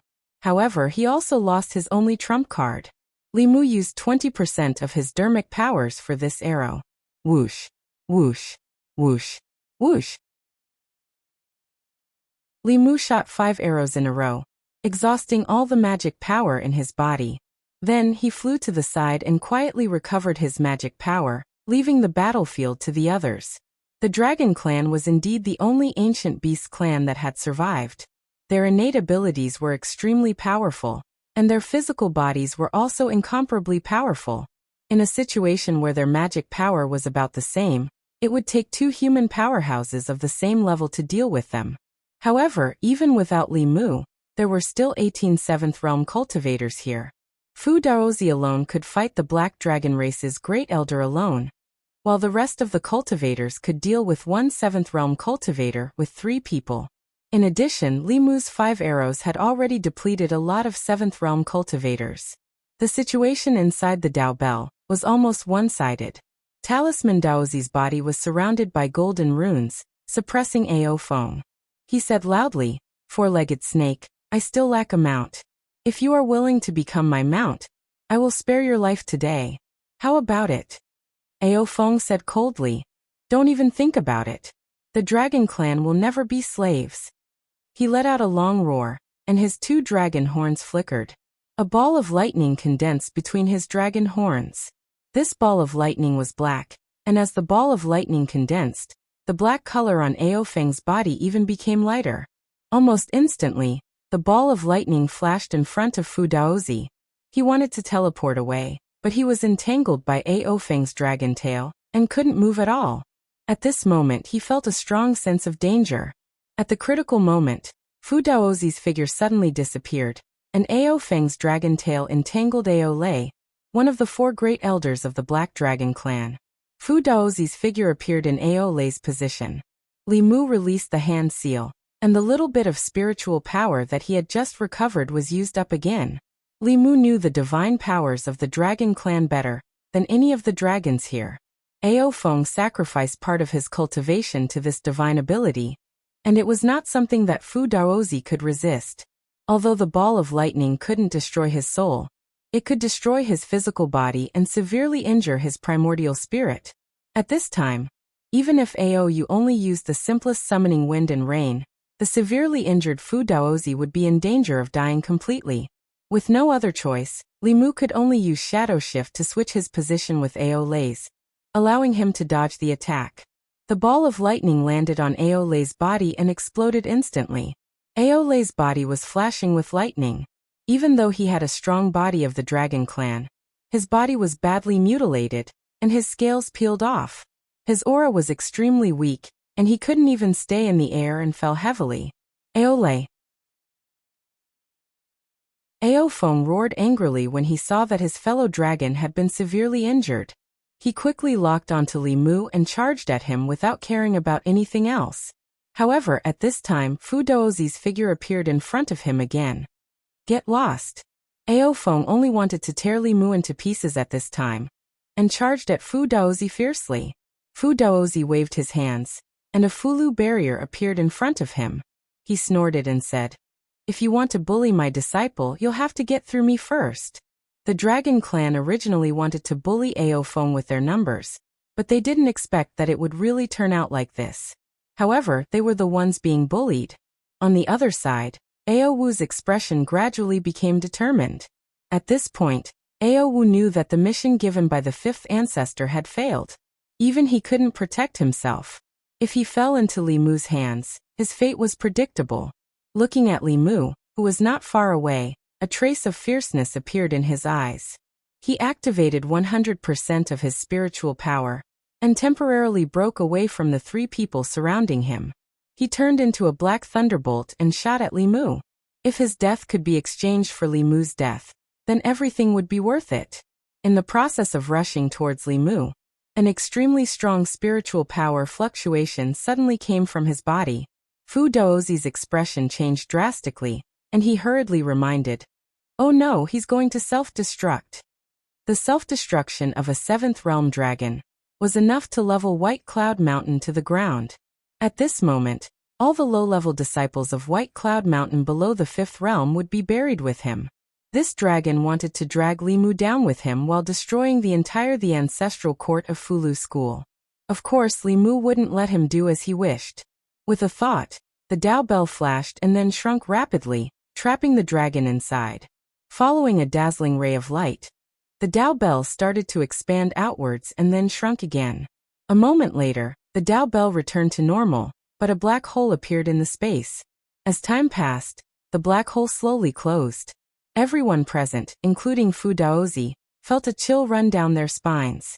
If they didn't stop this dragon from self-destructing, only 5 of the 6 Dao sects would be left. Not only were the Dao sect members shocked, but even the Black Dragon race didn't expect Ao Wu to be so unyielding. They were filled with grief and humiliation. At this moment, they actually wanted to emulate Ao Wu and defend the dragon race's dignity. At that moment, Li Mu suddenly reached out and grabbed a ball of light from the Dao Bell. He scanned the ball of light with his divine consciousness and instantly understood why Ao Wu would do such a thing. This dragon called Ao Wu was no longer the prodigy of the Black Dragon race from the very beginning. His memories had been forcefully erased, and he had received another person's memories. This person's identity was a trusted subordinate of Xianming from 10,000 years ago. Back then, not only did the Demon Dao ancestors inherit their memories, but also their own trusted subordinates. He was under Xianming's orders to sow discord between the Black Dragon race and Li Mu. As the strongest dragon race in the 4 seas, becoming enemies with the Black Dragon race was almost equivalent to provoking another Xuanzong. However, even Xianming didn't know that the method Li Mu had originally prepared for them had coincidentally been used here. He waved his hand and threw that ball of light to Ao Feng. "A bunch of stupid dragons. Take a look for yourselves." When he saw that ball of light, Ao Feng felt that something was amiss. At this moment, he scanned the ball of light with his divine consciousness. Scenes of Ao Wu's memories flashed before his eyes. These memories didn't belong to Black Dragon Ao Wu at all. They belonged to an old monster whose memories had been passed down for 10,000 years. He had taken over Ao Wu's body and even instigated a war between the Black Dragon race and the Fulu School. He was the main culprit behind the current situation. After Ao Feng finished reading, he was shocked and furious. He immediately shouted, "Everyone stop!" As soon as he said that, the other 3 black dragons transformed into their human forms and flew to his side. The powerful cultivators of the 5 sects also stopped for the time being. There was no way they could get the Sun Shooting Bow back. The most important thing now was how the Black Dragon race could save themselves. Although he was also in the wrong, Ao Feng could only push all the blame onto the dead Ao Wu. He looked at Li Mu awkwardly and said, "It's a misunderstanding. It's all a misunderstanding. We have all fallen into the demon's trap." Li Mu sneered and said, "Your entire Black Dragon race has bullied the Fulu School. Do you think you can just say that it's a misunderstanding?" Ao Feng hurriedly said, "It's all our fault. We are willing to pay some compensation." Li Mu's expression softened. Then he said, "Speaking of compensation, I have to settle it with you properly. If you didn't come to White Cloud Mountain, we didn't have to activate the teleportation formation. You have to compensate us 10 times the amount of spirit jades we use to come and go. Ao Feng immediately nodded and said, "It's only right." Li Mu continued, "Fellow Taoists and seniors from the other sects put down their sect matters and teleported here from afar. You have to compensate for the travel expenses and lost time." Although he didn't know what the travel expenses and lost time meant, Ao Feng could only nod in order to thank the Black Dragon race. "That's fine too." Li Mu continued, "Your Black Dragon race attacked our White Cloud Mountain with great fanfare, and left a huge psychological scar on our disciples. This debt can't be settled with just spirit jades." Ao Feng had a bad premonition. He asked, "Then what do you want us to do?" Li Mu looked at him and said calmly, "It's very simple. Your Black Dragon race will listen to our orders from now on as atonement. After 10 years, you will be set free." Ao Feng said decisively, "That's impossible. The dragon race will never be slaves."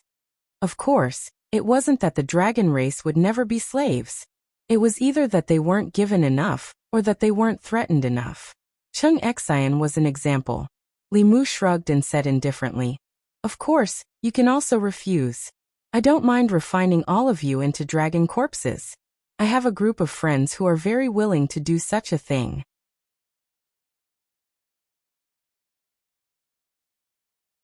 Chapter 625.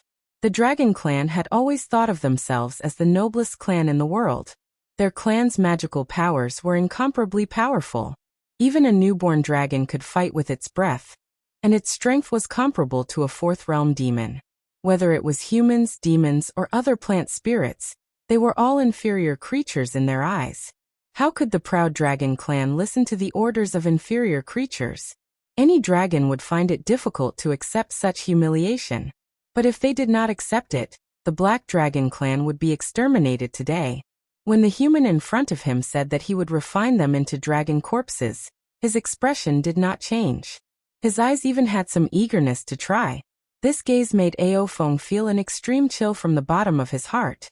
His intuition told him that the person in front of him could really do such a cruel thing. The Black Dragon Clan had existed for so long. Including the newborn dragons and the old dragons that were about to die, there were only a few dozen of them. In order to take back the sun-shooting bow, he had mobilized the entire clan's powerhouses.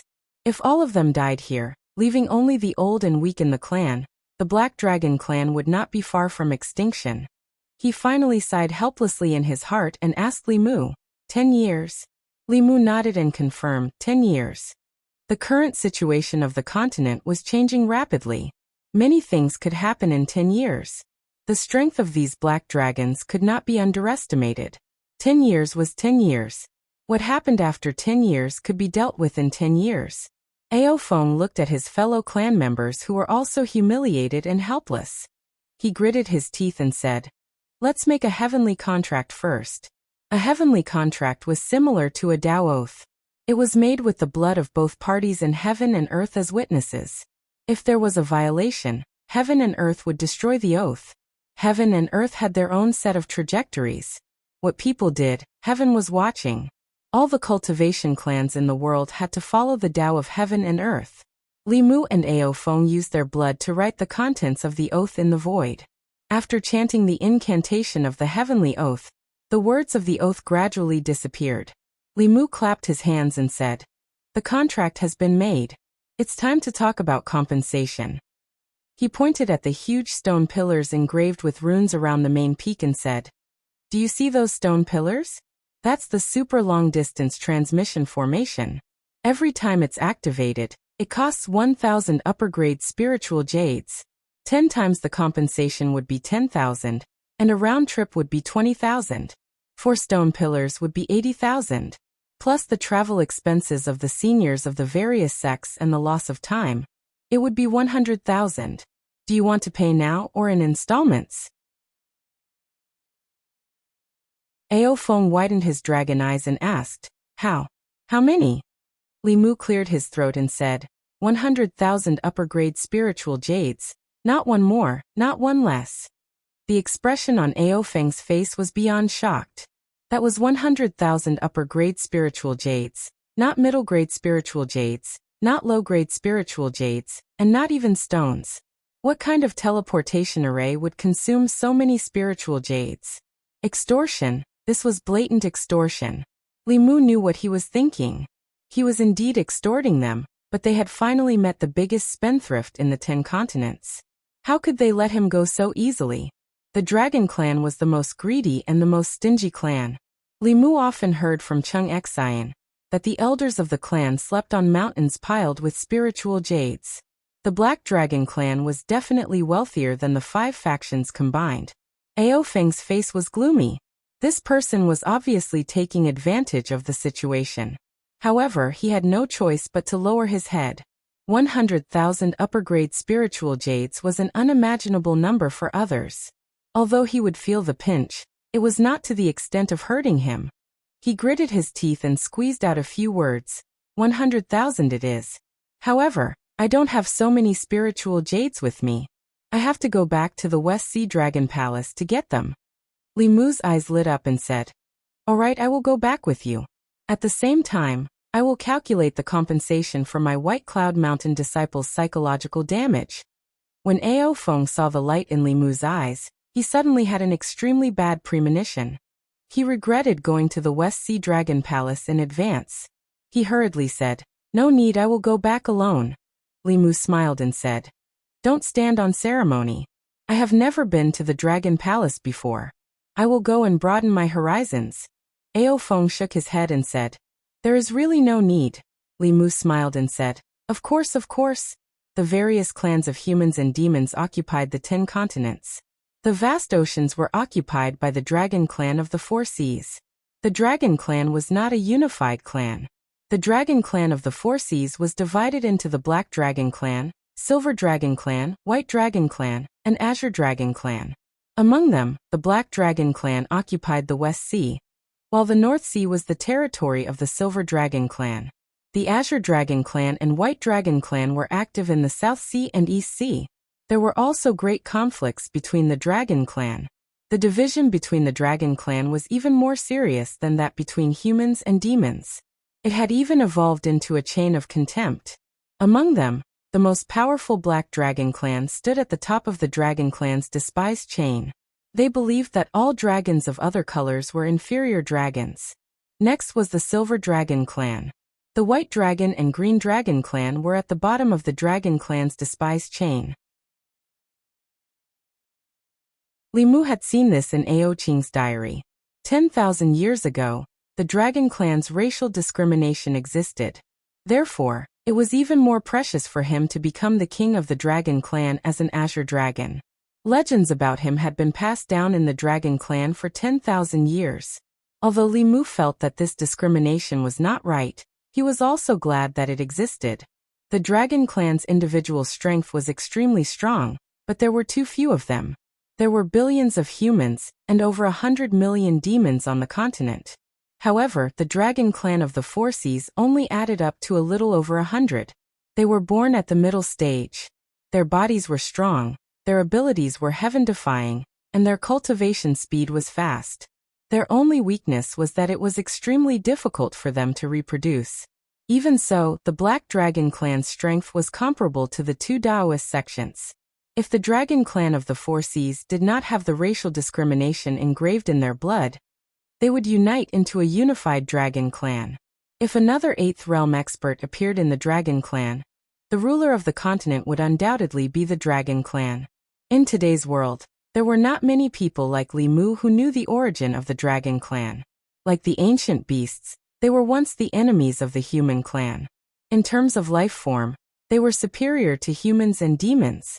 They were the only ancient beasts that were still alive on the continent. Although Ao Feng was unwilling, he still brought Li Mu to the West Sea. As for his other clansmen, they were all left at White Cloud Mountain. As dragon corpses, he could not play any tricks. At the bottom of the West Sea, Ao Feng turned into his dragon form and swam into the deep sea without a word. Seeing Li Mu following beside him, his huge dragon eyes flashed with surprise. He gradually increased his speed. Gradually, he was shocked to find that even if he used all his speed, he could not pull away from Li Mu.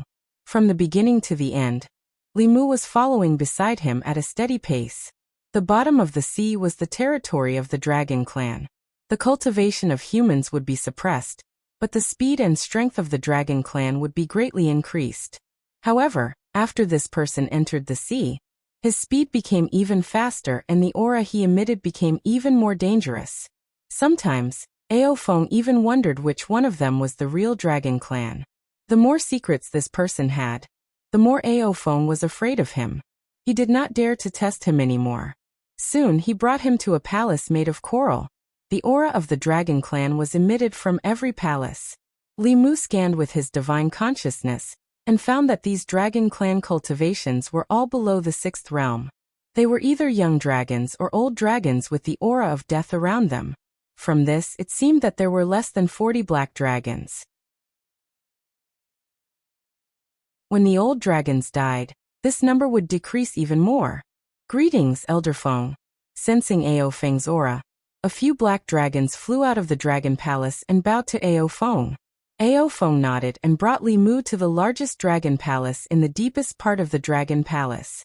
Mountains of spiritual jade were piled on top of a palace that stretched as far as the eye could see. At the foot of the mountain, all kinds of precious spiritual herbs, ores, and dharma artifacts were scattered around. Even Li Mu, who was used to seeing big scenes, was shocked speechless by this scene. Compared to the Black Dragon clan, the Fulu school was like a beggar. Standing in front of the undulating spiritual jade mountains, Li Mu's breathing became heavier. Ao Feng seemed to have sensed something and immediately reminded him. We agreed on 100,000 upper-grade spiritual jade. I know, Li Mu nodded, but his gaze continued to sweep across the spiritual jade mountains. He even had a thought in his mind. Why not refine the Black Dragon clan? That way, wouldn't all the spiritual jade here belong to him? Beside Li Mu, Ao Feng inexplicably shivered. As if realizing something, he immediately said, Don't forget the heavenly oath. Li Mu sighed. He was not a demon after all, so he could not do such a thing. He looked at Ao Feng and said calmly, Your Black Dragon clan gathered all the powerful cultivators of your clan to barge into my White Cloud Mountain. This caused great psychological trauma and mental damage to the disciples of my sect. You messed up their Dao hearts and affected their future cultivation, thus affecting the future development of our sect. We should settle this score.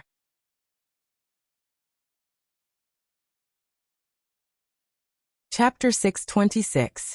After discovering that after seeing these treasures, Li Mu started to become overbearing. Ao Feng knew that the Black Dragon clan's losses this time were even greater than he expected. He pointed at a mountain made of spiritual jade and said, These spiritual jades are my clan's apology to your disciple. Li Mu looked at the mountain of spiritual jade and hesitated for a long time. In the end he nodded. Ao Feng was still very generous. If he still didn't agree, it would be blatant extortion. As a righteous clan, how could he do such an unrighteous thing? After accepting the huge compensation from the Dark Dragon clan, Li Mu left the Crystal Palace. When he walked out of the door, he looked back longingly. Ao Feng reacted quickly and immediately closed the door. He extended his hand and said, Please. Although he was unwilling, Ao Feng still entertained Li Mu in the West Sea Dragon Palace. The seafood feast filled the entire table. It was quite sumptuous. Because the Dark Dragon clan's powerhouses other than Ao Feng were all detained in the Fulu school, the West Sea Dragon Palace was filled with young and old dragons. The Dark Dragon clan's cultivation talent was extremely high. Most of them could be called cultivation geniuses, but there were also some dragons with average talent. The dozen or so old dragons present were only at the 5th level. They were born at the 4th level and still hadn't broken through to the 6th level. Even if they could break through to the next level in the next few years, they would soon die from the exhaustion of their lifespan. Looking at these lifeless old dragons, Li Mu suddenly had an idea. He put down his chopsticks and asked an old dragon beside him in a seemingly casual manner, Senior Dragon, how old are you this year?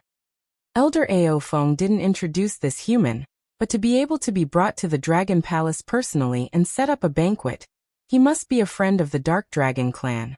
Thus, the dragons present were more polite to Li Mu. The old dragon's body was surrounded by an aura of death. When he heard Li Mu's question, sadness appeared in his cloudy eyes. He said, I'm ashamed. In another 2 years I'll have lived for 2 years. The lifespan of a 5th realm dragon was only 260 years. In other words, this old dragon only had 2 years to live.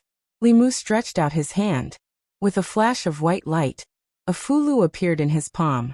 He looked at the old dragon and said, "This is a heavenly secret talisman. It can increase one's lifespan by 10 years. I originally prepared this talisman for myself, but it seems that you need it more than I do. If you are willing, I can sell it to you." Li Mu actually had quite a few heavenly secret talismans in his possession. At that time he had not obtained the method to extend his lifespan from the demonic Tao, so he could only refine a few more heavenly secret talismans with the Empress in case he needed them. Later, he learned the Great Sky-Stealing Array from the demonic Tao Heavenly Book. Although it consumed a lot of energy, it was several times more effective than the Heavenly Secret Talisman. Thus, the Heavenly Secret Talisman in his possession became useless. In line with the principle of making the best use of everything and not wasting it if possible, Li Mu planned to sell them to the dragons. Although it was impossible for these dragons with no natural talent to break through from the 5th realm to the 7th realm, even if they had 10 more years of lifespan, who would refuse to live for 10 more years?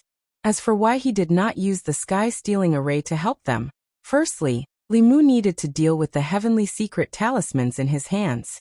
Secondly, what kind of status did the dragons have?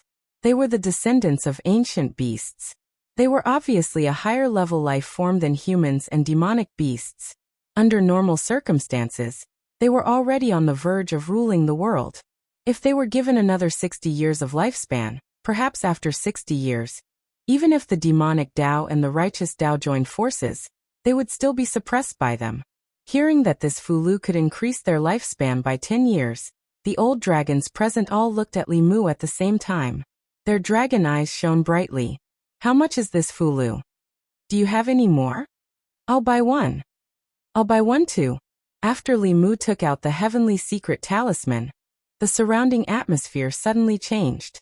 The old dragons who were nearing the end of their lifespan surrounded Li Mu, looking at him as if they were looking at a peerless treasure. Then, they all looked at Ao Feng in unison. 10 years was not a short time. Even if it was not enough to break through, they could still enjoy 10 more years in this world. They did not care about the price of this fulu. Even if they had collected many treasures in their lifetime, they could not take them away after death. Wouldn't it be better to exchange it for 10 more years of lifespan? The savings of ordinary dragons were limited. The commonwealth of the Black Dragon clan was in the hands of the Council of Elders. Faced with the expectant gazes of his clansmen, Ao Feng could not refuse. The number of dragons was low to begin with. For thousands of years, the rate of reproduction of his clansmen could not keep up with the rate of death. Any one of his clansmen was very important to the Dragon clan. Even though he knew that Li Mu was after the treasures of the Dragon clan, he had no other choice. Spiritual jades were just numbers to him. They could not compare to the lives of his clansmen. Ao Feng looked at Li Mu and said, "How many heavenly secret talismans do you have? I want all of them." Li Mu looked at Ao Feng and smiled. "You know, our Fulu school specializes in writing talismans. We have as many heavenly secret talismans as you want." If it were someone else, Ao Feng might have doubted the authenticity of this talisman. However, this was the Fulu school. In this world, no one knew Fulu better than them. Ao Feng only cared about the price. He looked at Li Mu and asked, "How many spiritual jades for one heavenly secret talisman?" People outside the Fulu school needed to prepare their own talisman liquid, and 100,000 low-grade spiritual jades to write a heaven-grade Fulu. In principle, the difficulty of writing a saint-grade Fulu was more than 10 times that of a heaven-grade Fulu. Therefore, Li Mu charged him 1 million low-grade spiritual jades for one heavenly secret talisman, which was 10,000 mid-grade spiritual jades. It was not excessive at all. Li Mu looked at Ao Feng and said indifferently, 10,000. Ao Feng frowned. He knew that Li Mu was going to ask for an exorbitant price, but he did not expect his appetite to be so big. However, there was no market for saint-grade Fulu. Even if one had spiritual jades, they could not buy it. Only the Fulu school could make this item. It was reasonable for the price to be sky high. In the end, he gritted his teeth and said, 10,000 high-grade spiritual jades it is. However, you are not allowed to raise the price in the future. The heavenly secret talisman will be provided to our dragon clan first. Actually, Li Mu didn't hear Ao Feng's last sentence clearly. His mind was filled with the 10,000 high-grade spiritual jades that Ao Feng said. The 10,000 high-grade spiritual jades he said were mid-grade spiritual jades. 10,000 high-grade spiritual jades for a Fulu. Even if it was a saint-grade Fulu, anyone who heard it would think that the buyer was crazy. Even Li Mu did not come back to his senses for a moment. The Dragon Clan was rich and their default unit of spiritual jades was actually high-grade spiritual jades. In front of Li Mu and the others, they were like beggars who had never seen the world. But thinking about it, although humans and demons occupied land, the ocean was more than 10 times the size of land. The resources at the bottom of the ocean were more abundant. As the master of the ocean, the Dragon Clan monopolized the resources of the ocean. Who could be richer than them? Ao Feng misunderstood his shock and immediately said, 10,000 spiritual jades, you can't go back on your word. Li Mu came back to his senses and said, I won't go back on my word. If I say 10,000 then 10,000. Originally, according to our Fulu school's rules, you have to provide the talisman fluid for the talisman. This time, the talisman fluid can be provided by our Fulu school. He sold 10,000 high-grade spiritual jades for a talisman. If they had to provide the talisman fluid, he would not feel at ease holding on to the spiritual jades. Unexpectedly, Ao Feng waved his hand and flatly refused. No need. The rules you have for others are the rules for us. If outsiders know, they will think that our Dragon Clan is so poor that we can't afford.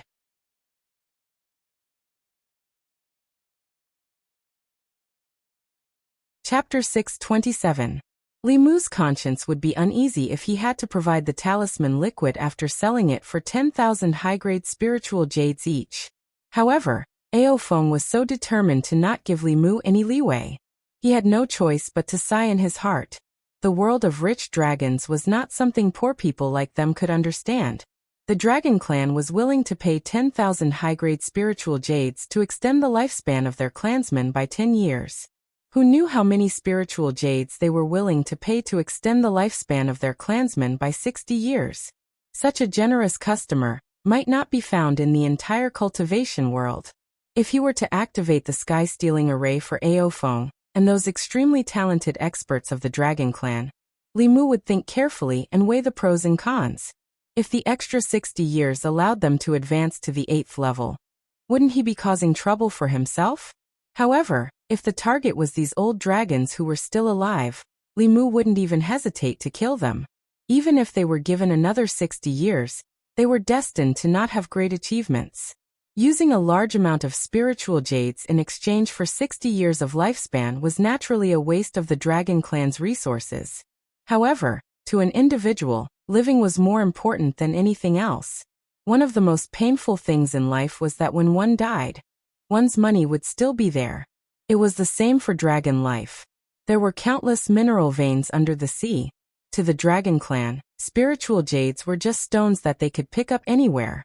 Who wouldn't be willing to exchange stones for lifespan? Li Mu initially thought that Ao Feng was showing concern for the old dragons in the clan in the spirit of humanitarianism. However, when he left the West Sea, he realized that things weren't as simple as he thought. Ao Feng, this old dragon, wasn't as stupid as Li Mu thought. In front of the Dragon Palace, Ao Feng looked at the group of old dragons and said, the clan spent countless resources to buy the divine secret talisman for you to extend your lifespan. I hope that you won't waste these 10 years. Before your lifespan ends, pass down another seed to the clan. Li Mu realized that Ao Feng didn't give them the divine secret talisman because he wanted them to break through before they died. Instead, he wanted them to use their remaining energy to give birth to 1 or 2 young dragons to ensure the continuation of the clan. In this matter, Li Mu had to admit that he was too narrow-minded. After returning to White Cloud Mountain with Ao Feng, Li Mu was faced with a problem. The powerhouses of the Black Dragon Clan were all left at Mount Baiyun to serve them for the next 10 years. How to restrain them was a problem that needed to be solved. It was impossible for the Black Dragon clan to hand over their soul blood. The Dragon clan had their pride and dignity. Not all dragons were as unprincipled as Xian. Similarly, it was impossible for them to become mounts. The pride of the dragon race did not allow them to become mounts for humans. In their deep-rooted view, it was more appropriate for humans to become mounts for the dragon race. Li Mu looked at Ao Feng and said, "If you don't hand over your soul blood, what if you go back on your word and betray us?" When Ao Feng heard this, it was as if he had been greatly insulted. He said angrily, "You are insulting our dragon clan. The Black Dragon clan will definitely do what we promised you. We said 10 years, and it will be 10 years. Not a day more, not a day less." Li Mu knew the Dragon clan very well. The Dragon clan had always been arrogant. Naturally, they would not easily do anything that would affect the reputation of their clan. Moreover, the Dragon clan would not give up on any of their clansmen. As long as there were Dragon clan hostages at White Cloud Mountain, they would have to be obedient. If there was nothing to do, he would let them stay at White Cloud Mountain and wait for orders. If there was anything, he would send them. After temporarily settling the matter of the Black Dragon clan, the next thing he had to deal with was the spiritual jades that he had traded with the Black Dragon clan. At the main peak of the Fulu school, Xianjizi, Yuzhenzi, Fu Daozi, and the two supreme elders were gathered by Li Mu. Xianjizi asked solemnly, "Junior brother, you called us here. Is there something important?" Li Mu did not say anything.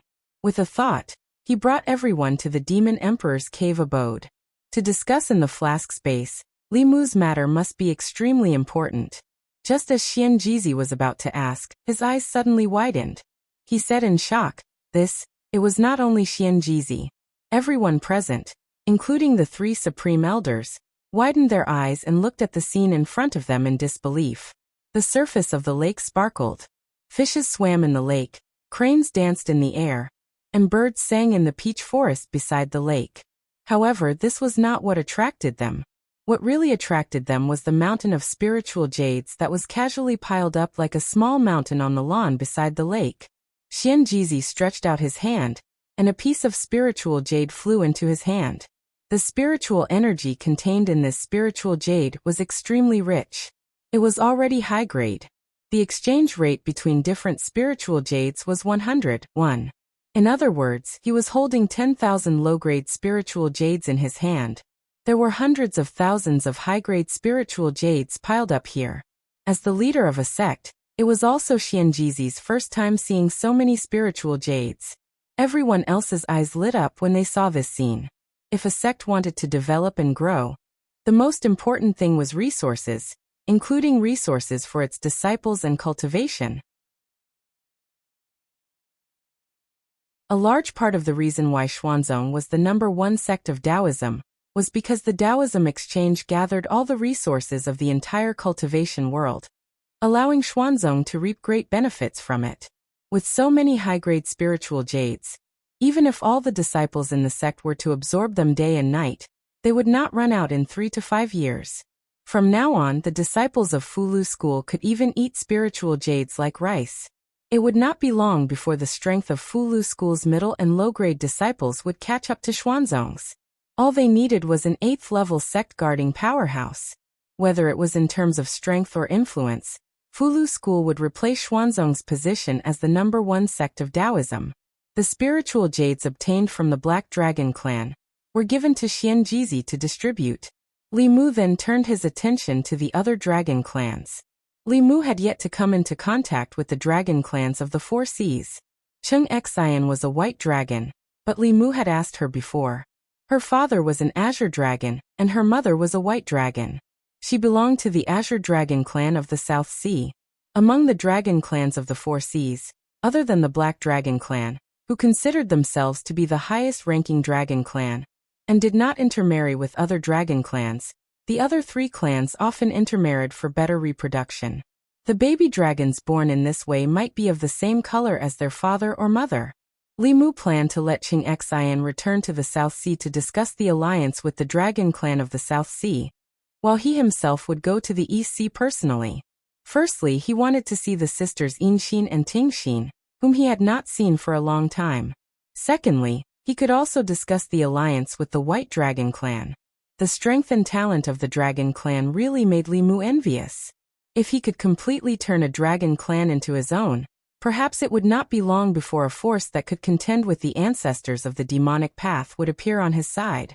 Li Mu first transmitted his voice to Cheng Xian. Unexpectedly, after Cheng Xian heard it, she did not hesitate at all and flatly rejected Li Mu. No, I escaped. If I go back, they will definitely force me to marry again. I won't go back, even if I die. There is food and drink here. Why should I go back? It was hard to imagine that a dragon's dream was to have food and drink. But since she was unwilling, Li Mu did not force her. For the Dragon clan, the first priority was to reproduce and maintain the continuation of the clan. It was no wonder that Cheng Xian was forced to marry. The earlier she married, the more time she had left to give birth to young dragons. It was extremely difficult for the Dragon clan to reproduce. If every Dragon clan married late and had children late, perhaps they would have gone extinct with the ancient beasts. It was no wonder that the relationship between the White Demon King and the sister's mother was opposed by the White Dragon clan. It was not easy for the Dragon clan to reproduce. In the end, their own daughter ran away with a snake. Which parent would not be angry? As such, Li Mu first went to the East Sea, and then returned with Cheng Xian to visit the Dragon clan of the South Sea. Li Mu did not know the location of the East Sea Dragon Palace. In the beginning, Tingxin often used the spirit snail to contact him. Later, the sisters were forced by their elders to cultivate in seclusion. Li Mu had not heard from them for a long time. The sea was vast and Li Mu did not know the location of the East Sea Dragon Palace. However, the dragon clans of the four seas were in contact with each other. Li Mu asked Aofeng to accompany him to the depths of the East Sea. After not seeing them for a long time, Li Mu also missed the pair of clingy sisters.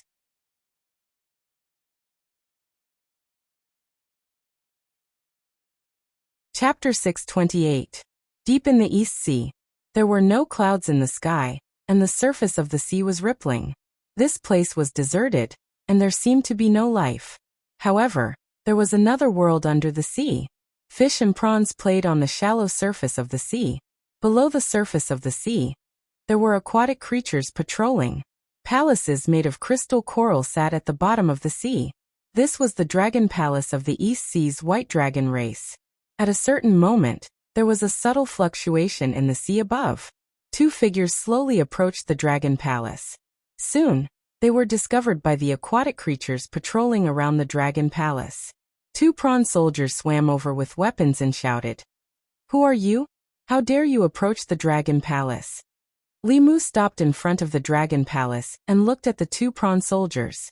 He said, "I'm a friend of the White Demon King. I'm here to find him. Please inform him." The two prawn soldiers looked at each other. One of them waved his hand and said, "What White Demon King? There is no White Demon King here. This is the Dragon Palace. Outsiders are not allowed to come close. Leave quickly, or don't blame us for being rude." This was the East Sea Dragon Palace. After Heart Song and Heart Listening's mother revived, their family came here. Even if the White Demon King wasn't in the Dragon Palace, the two prawn soldiers shouldn't have such an attitude. Li Mu didn't waste time talking to the two prawns. He scanned with his divine perception and soon found the White Demon King's aura in a palace below. He didn't hide his aura. When he scanned with his divine perception, the White Demon King also found him. Li Mu sensed that the White Demon King was about to approach him in the palace when he was suddenly blocked by something. Li Mu's figure flashed and appeared above the palace. The palace was sealed by an array. The White Demon King and Li Mu looked at each other from the array and hurriedly said, "Why are you here? Leave quickly. This isn't a place you can trespass." The White Demon King's situation was clearly different from what Li Mu had imagined. Li Mu could tell at a glance that the array's function was to imprison. His face sank slightly as he asked, "What's going on? Where are Heart Song and Heart Listening?" The White Demon King said anxiously, "There's no time to talk about this. Hurry up and leave, or it'll be too late."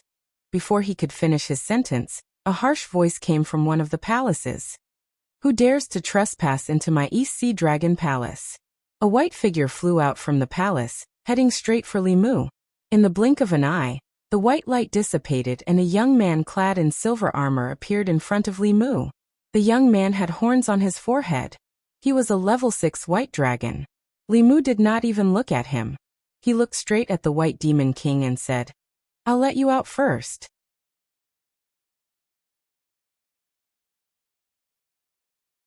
He had already learned the details of the matter from the White Demon King. Their family had lived very well in the East Sea in the beginning. They thought that the East Sea Dragon race had already accepted them, but they didn't expect the elders of the White Dragon race to have other plans. It was extremely difficult for the dragon race to reproduce. Tingxin and Inxin's mother had already been engaged to the Silver Dragon race. Later on, she didn't want her fate to be arranged and escaped from the East Sea. After she met the White Demon King, what happened next happened. The White Dragon race had always been brooding over this matter. On the surface, they accepted them, but secretly, they had ulterior motives. There was a huge difference between the Dragon Clan and other clans. Clans with the bloodline of the Dragon Clan could transform into a true dragon through continuous transformations. In legends, carps leaping over the Dragon Gate wouldn't happen in reality. However, flood dragons, snakes, and other races with the dragon bloodline could only retain the pure dragon bloodline in their bodies through the dragon race's secret arts. Although their strength was still inferior to a true dragon after the transformation, the children they gave birth to would have the pure dragon bloodline. Even though the dragon race was very proud and viewed all races other than the dragon race as inferior races, and didn't want the noble bloodline of the dragon race to be contaminated with their reproductive ability, if they didn't do so, the dragon race of the Four Seas would have gone extinct long ago. Inxin and Tingxin had half snake bloodline and half dragon bloodline. After removing the snake bloodline in their bodies, they would become true dragons. This was naturally a good thing for the White Dragon race. It meant that they could send the two sisters to the Silver Dragon race for marriage. However, at that time, Inxin and Tingxin wouldn't be the green snake and white snake sisters that Li Mu knew. In addition, on this trip to the North Sea, other than saving the two sisters, he also had to save their mother. Back then, she had angered the Silver Dragon race by running away from the marriage. Although more than 20 years had passed, the Silver Dragon race still wanted the White Dragon race to fulfill the marriage agreement, and forced her to marry the Silver Dragon race. As a result, the White Demon King was imprisoned. Ao Feng used all his strength to barely keep up with Li Mu. He couldn't help but say, the White Dragon race didn't do anything wrong in this matter. Every dragon has the heavy responsibility of inheriting the race on their shoulders. As a dragon, she betrayed her race. If all dragons were like her, the dragon race would have long ceased to exist. If this happened to the Black Dragon race, I would definitely punish her according to the race's rules. Regarding this matter, Li Mu didn't argue with Ao Feng. As an individual, every dragon had the right to pursue happiness and love freely. However, for a race, the most important thing was to reproduce and strengthen. Regardless of whether it was the human race, the demon race, or the dragon race, it was the same. Li Mu didn't care about the other dragons, but he wouldn't sit by and watch Inxin and Tingxin be forced. Even though he knew that the transformation couldn't be so fast, and he still had enough time, Li Mu was still impatient. He glanced at Ao Feng behind him and said coldly, "Can you hurry up? You're still so slow in the sea. You're really embarrassing the dragon race."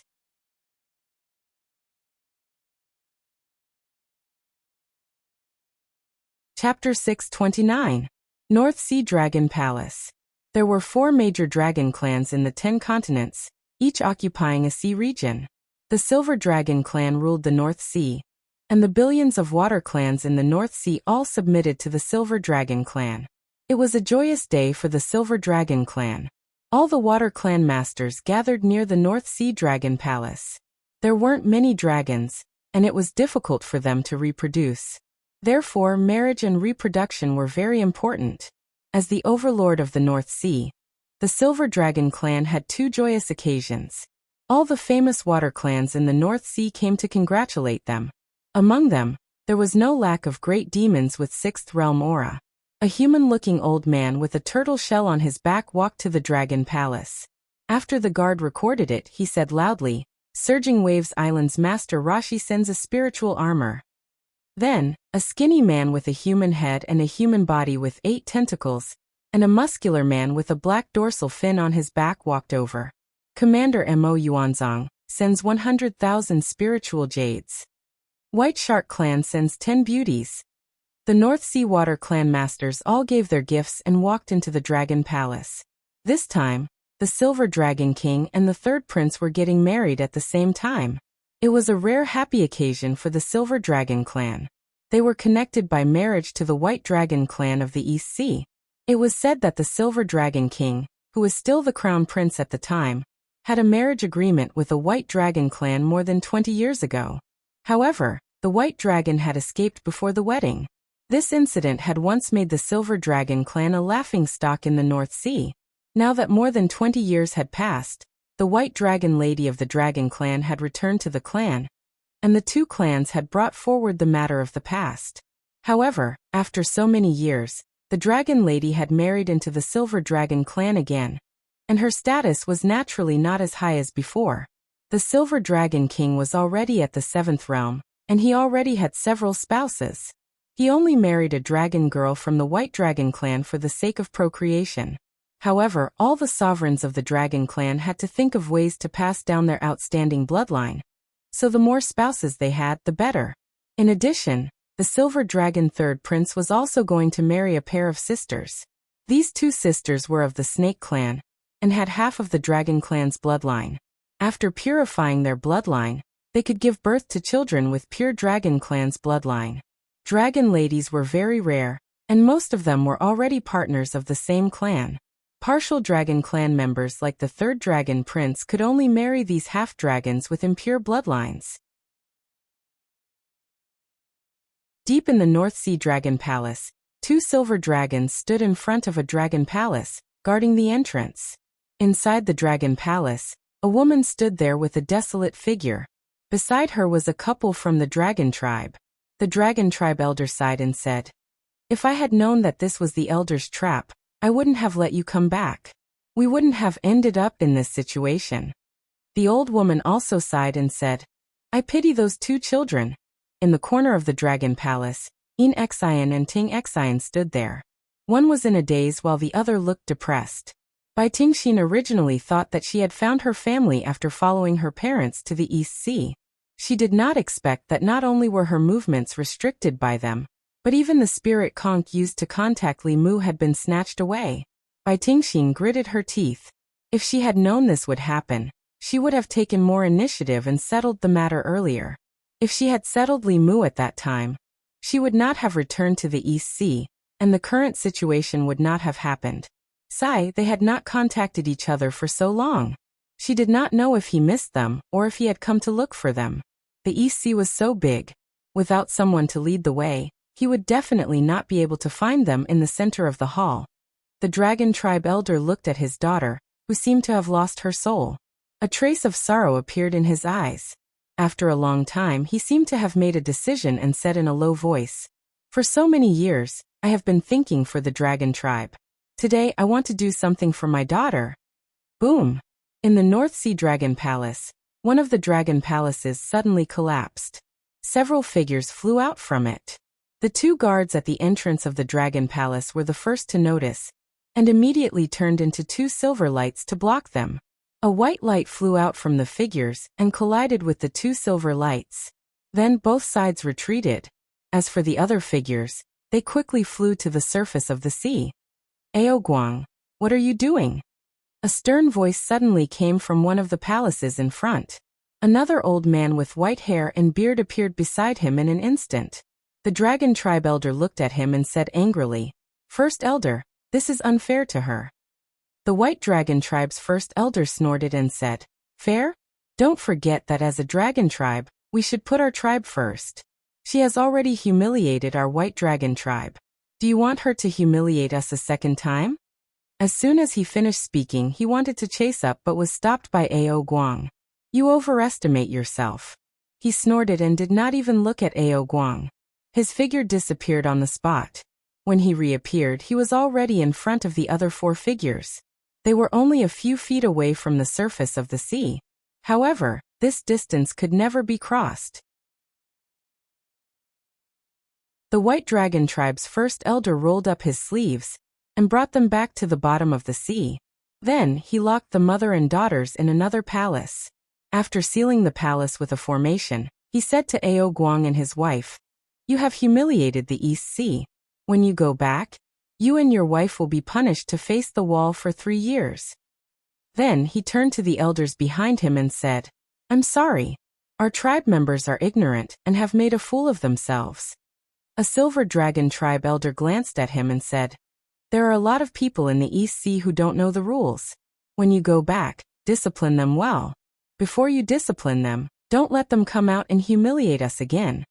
The White Dragon tribe's first elder's expression was a little unnatural. However, the Silver Dragon tribe was stronger than the White Dragon tribe. He could only smile apologetically and said, "I will discipline them well." At this time in a palace, a woman held In Xian and Ting Xian's hands and said guiltily, "It's mother who has implicated you." In Xian collected her disappointment and shook her head. "Mother, don't say that. You also fell into their trap." Ting Xian sighed and murmured, "Are we really not fated to be together in this life? If the heavens give me another chance, I will definitely not leave the divine capital." The incident just now was just a small interlude. After the interlude, the North Sea Dragon Palace quickly regained its peace.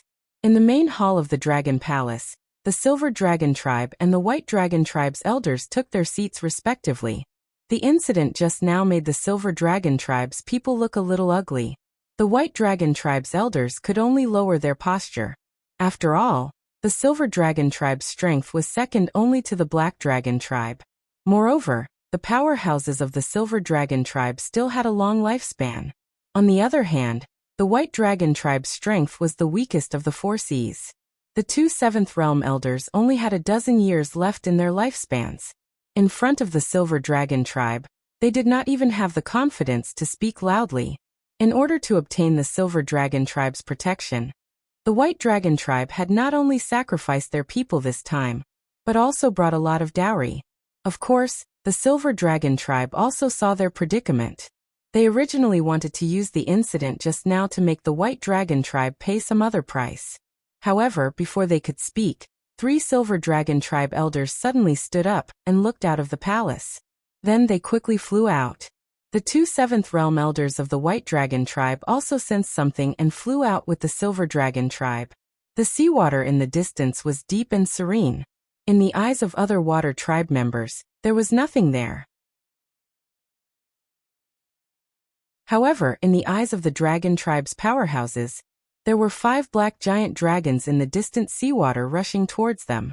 The first elder of the White Dragon tribe looked to his side and asked in surprise, "You invited the Black Dragon tribe?"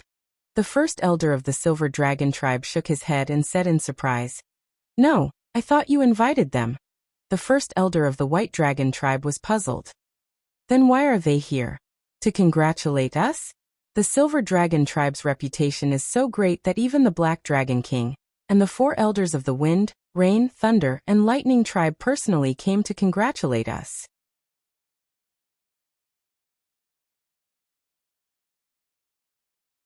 Chapter 630. Although the dragon races of the 4 seas were all part of the dragon race, they each had their own way of doing things.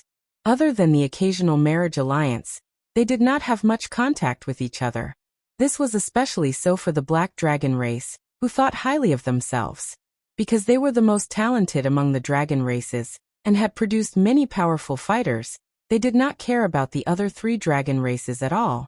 The Black Dragon King and the 4 elders actually came personally for the marriage alliance between the North Sea and the East Sea.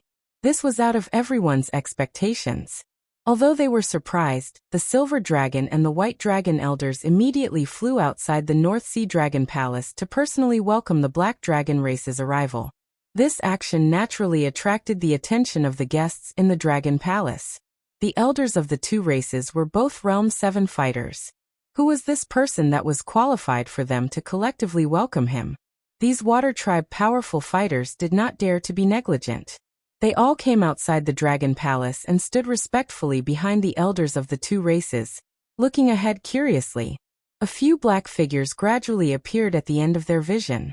Although they were still very blurry, the pressure coming from afar made everyone present feel a suffocating pressure. The black figures were extremely fast and gradually became clearer. Murmurs came from the crowd. It's the black dragons. They actually came too. The black dragon race is the leader of the dragon races of the four seas. Is the silver dragon race so important? Under everyone's gaze, the 5 black dragons quickly arrived in front of the dragon palace and transformed into 5 human figures. 4 of them were elders with extremely powerful auras. The last one was a middle-aged man with a slightly weaker aura, but he also had Realm 7 cultivation. 5 Realm 7 fighters of the black dragon race came. The silver dragon race's first elder walked forward and smiled with cupped fists. 4 elders and the black dragon king's arrival should have been notified in advance so that we could prepare in advance. Facing the silver dragon race's first elder, Ao Feng and the other 3 elders did not speak. The black dragon king also maintained his silence. At this moment, the North Sea powerful fighters, including the silver dragon and white dragon elders, realized that there was a human standing in front of the black dragon king and the 4 elders. However, everyone only had eyes for the black dragon race and ignored his existence from beginning to end. Now that they finally noticed him, they were shocked to find that this person was standing in front of the black dragon king and the 4 great elders of the black dragon clan, and the 5 experts of the black dragon clan seemed to be led by this person. Only then did the first elder of the silver dragon clan come to his senses. He was both surprised and doubtful, but he still looked at Li Mu kindly and asked, "This is?" Li Mu did not reply. He scanned the North Sea Dragon Palace with his spiritual perception, and soon found 2 pitiful and helpless sisters locked in a palace. His figure disappeared, and when he reappeared, he was already in front of the palace. The elders of the Silver Dragon clan and the White Dragon clan were shocked. This was the first time they had seen a human being able to display speed comparable to that of the Dragon clan at a depth of 10,000 feet. Who is it? The 2 silver dragon guards at the entrance of the palace immediately discovered this uninvited guest, and they were just about to step forward to stop him when their bodies were sent flying through the air. Li Mu took a step forward. Suddenly, an obstruction appeared in front of him. It was the array formation that covered the entire palace. With a sweep of his aura, the array formation burst like a soap bubble. Li Mu took a step forward and appeared in the palace. The commotion outside immediately attracted the attention of the 3 people in the palace. The woman looked at Li Mu with surprise and confusion. After being stunned for a moment, the other 2 figures turned into 2 figures, one green and one white, and flew towards Li Mu. In Xian grabbed Li Mu's hand tightly, her face full of joy. Ting Xian, on the other hand, hung on Li Mu's body as usual, sobbing, "You finally came to save me. They bullied me and my sister." At this moment, the elders of the Silver Dragon clan and the White Dragon clan also rushed over. They looked at the scene in front of them in surprise. Li Mu took Ting Xian off her body and gently patted her head. He looked back at everyone and asked, "Who bullied you?" Ting Xian pointed at the great elder of the White Dragon clan and said, He stole my spiritual snail and forced me, my sister, and my mother to marry someone else. He's the worst." The great elder of the White Dragon clan's face was gloomy. He was about to reprimand her when his expression suddenly changed. He crossed his hands in front of his chest. Bang! After a dull sound, his body seemed to have suffered a heavy blow. He flew out, and all the bones in his body seemed to have fallen apart. Before he could react, his body was hit hard again. He fell from the sky to the ground. A crystal palace was smashed by him, and a huge pit was formed on the ground. The experts of the aquatics who came to the North Sea Dragon Palace to congratulate them were all stunned. Someone dared to make trouble here? A figure flew out from the ruins of the Crystal Palace. As expected of the Dragon clan, even after suffering such a heavy blow, he did not suffer any injuries. He just looked a little embarrassed. However, he felt endless humiliation when he suffered a loss at the hands of a human in front of the Dragon clan, and many other members of the aquatics. A long spear appeared in his hand, and he said in a cold voice, "You're courting death." As soon as he said that, a spear light pierced through the space of 1,000 feet, and headed straight for Li Mu. Ting Xian and Yin Xian, who had chased out of the palace, were shocked. Ting Xian's face was full of regret. She said in a panic, "What should we do? What should we do? I shouldn't have told him. He can't possibly be the Great Elder's match." Ao Feng glanced at her and said indifferently, "Don't worry. If Ao Yuan was his match, he wouldn't be in such a sorry state." Ao Feng knew very well that although Ao Yuan was older, his strength was only that of an ordinary 7th-level dragon. He could barely win against an ordinary 7th-level human. It was undoubtedly impossible for him to win against Li Mu. No one below the 8th level was his match, whether on land, in the sky, or under the sea. As expected, the Great Elder of the White Dragon clan was forced to retreat in front of everyone. The aquatics and dragons present could not believe that a human could suppress a 7th-level dragon at the bottom of the North Sea. Seeing this, the other White Dragon clan elder was about to make a move. Ao Feng glanced at him and reminded him, "I advise you not to move." At this moment, Li Mu was barehanded. The Great Elder of the White Dragon clan seemed to be taking a beating, but it was all physical pain. If they forced Li Mu to take out that spear or that bow, they would have to endure more than physical pain. However, the Elder of the White Dragon clan obviously did not listen to Ao Feng's words and joined the battle in the next moment.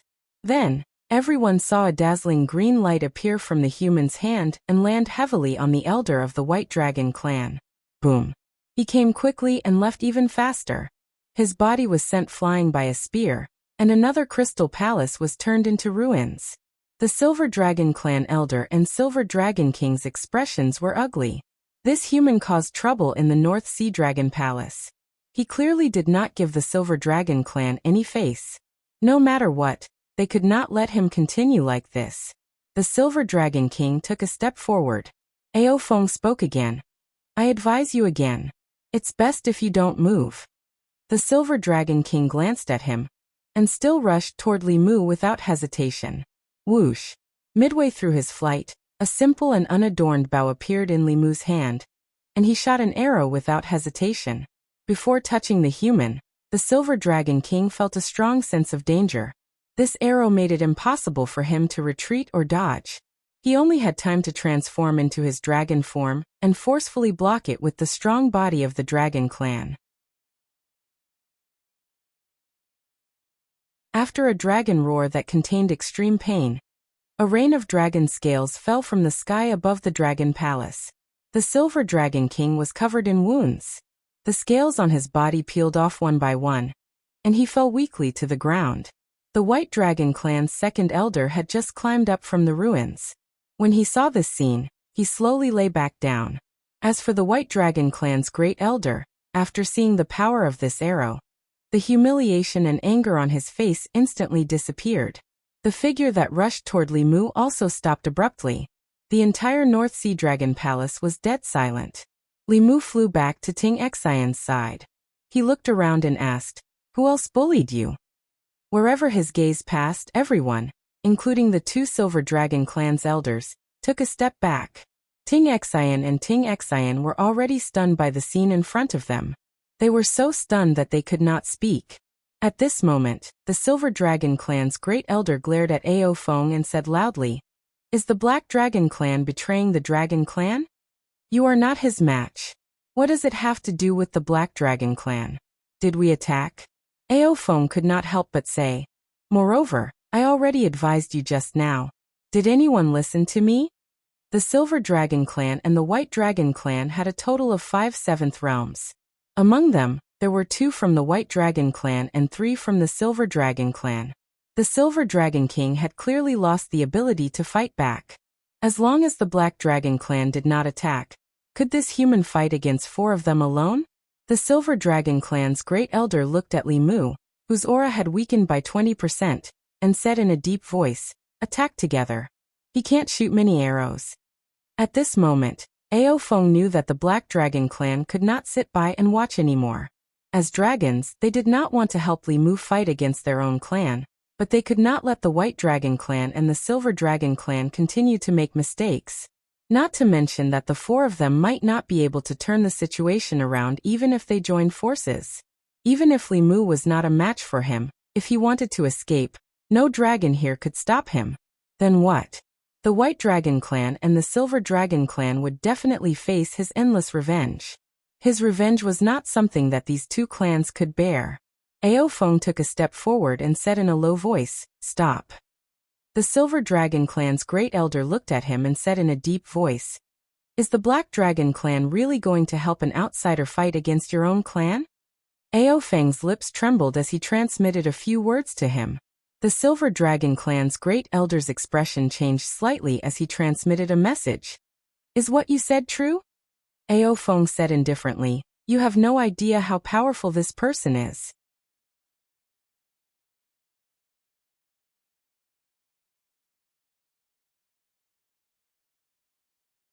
Chapter 631.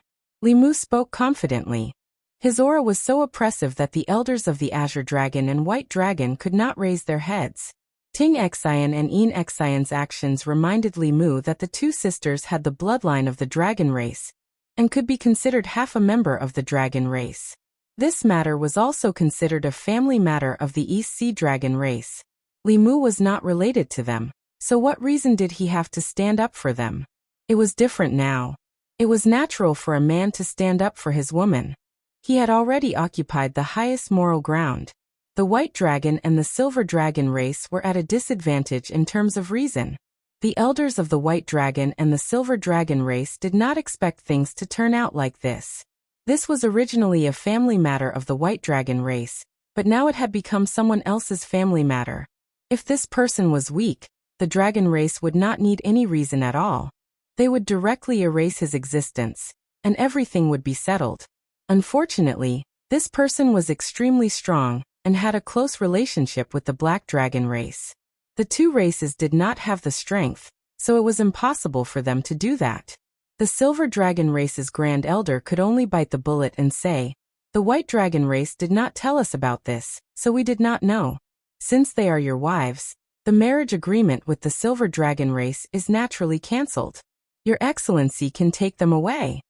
Li Mu glanced at him and said indifferently, "I'll take away your dragon girls. I'll let you take them back in a few days. What does the Silver Dragon race think?" This meant that there was no way to be kind. The Silver Dragon race's Grand Elder asked with a sullen face, "Then what do you want?"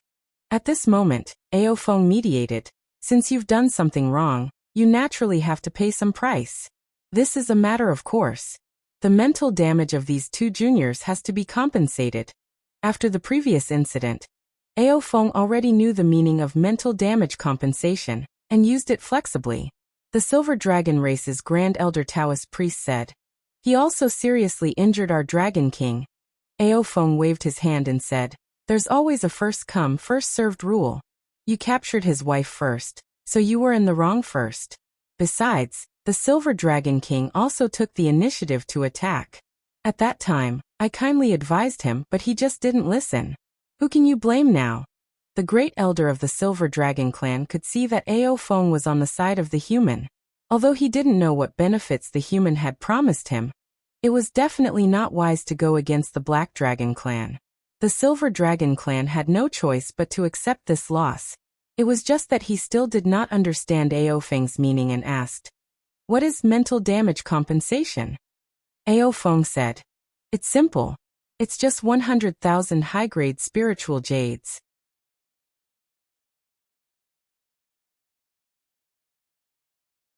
Beside him, the two sisters, Yin Xian and Ting Xian, were holding his arm. Their eyes were shining, especially Ting Xian, who was staring straight at Li Mu. Her eyes were full of affection, and she was unwilling to look away for even a moment. Ao Feng was also stunned for a moment. He did not expect Li Mu to care about his face. If anyone else said that they would wipe out the North Sea Dragon clan, Ao Feng would laugh because it was a fool's dream. Since ancient times, no human had been able to defeat the Dragon clan in the sea. However, the man in front of him really had the strength. Li Mu glanced at the two elders of the White Dragon clan. Ao Feng immediately understood. He looked at the two elders of the White Dragon clan and said, "And you too. Outsiders don't dare to bully you, but you only dare to bully your own clansmen. You have embarrassed the Dragon clan. Take out 300,000 spiritual jades, and this matter will be settled.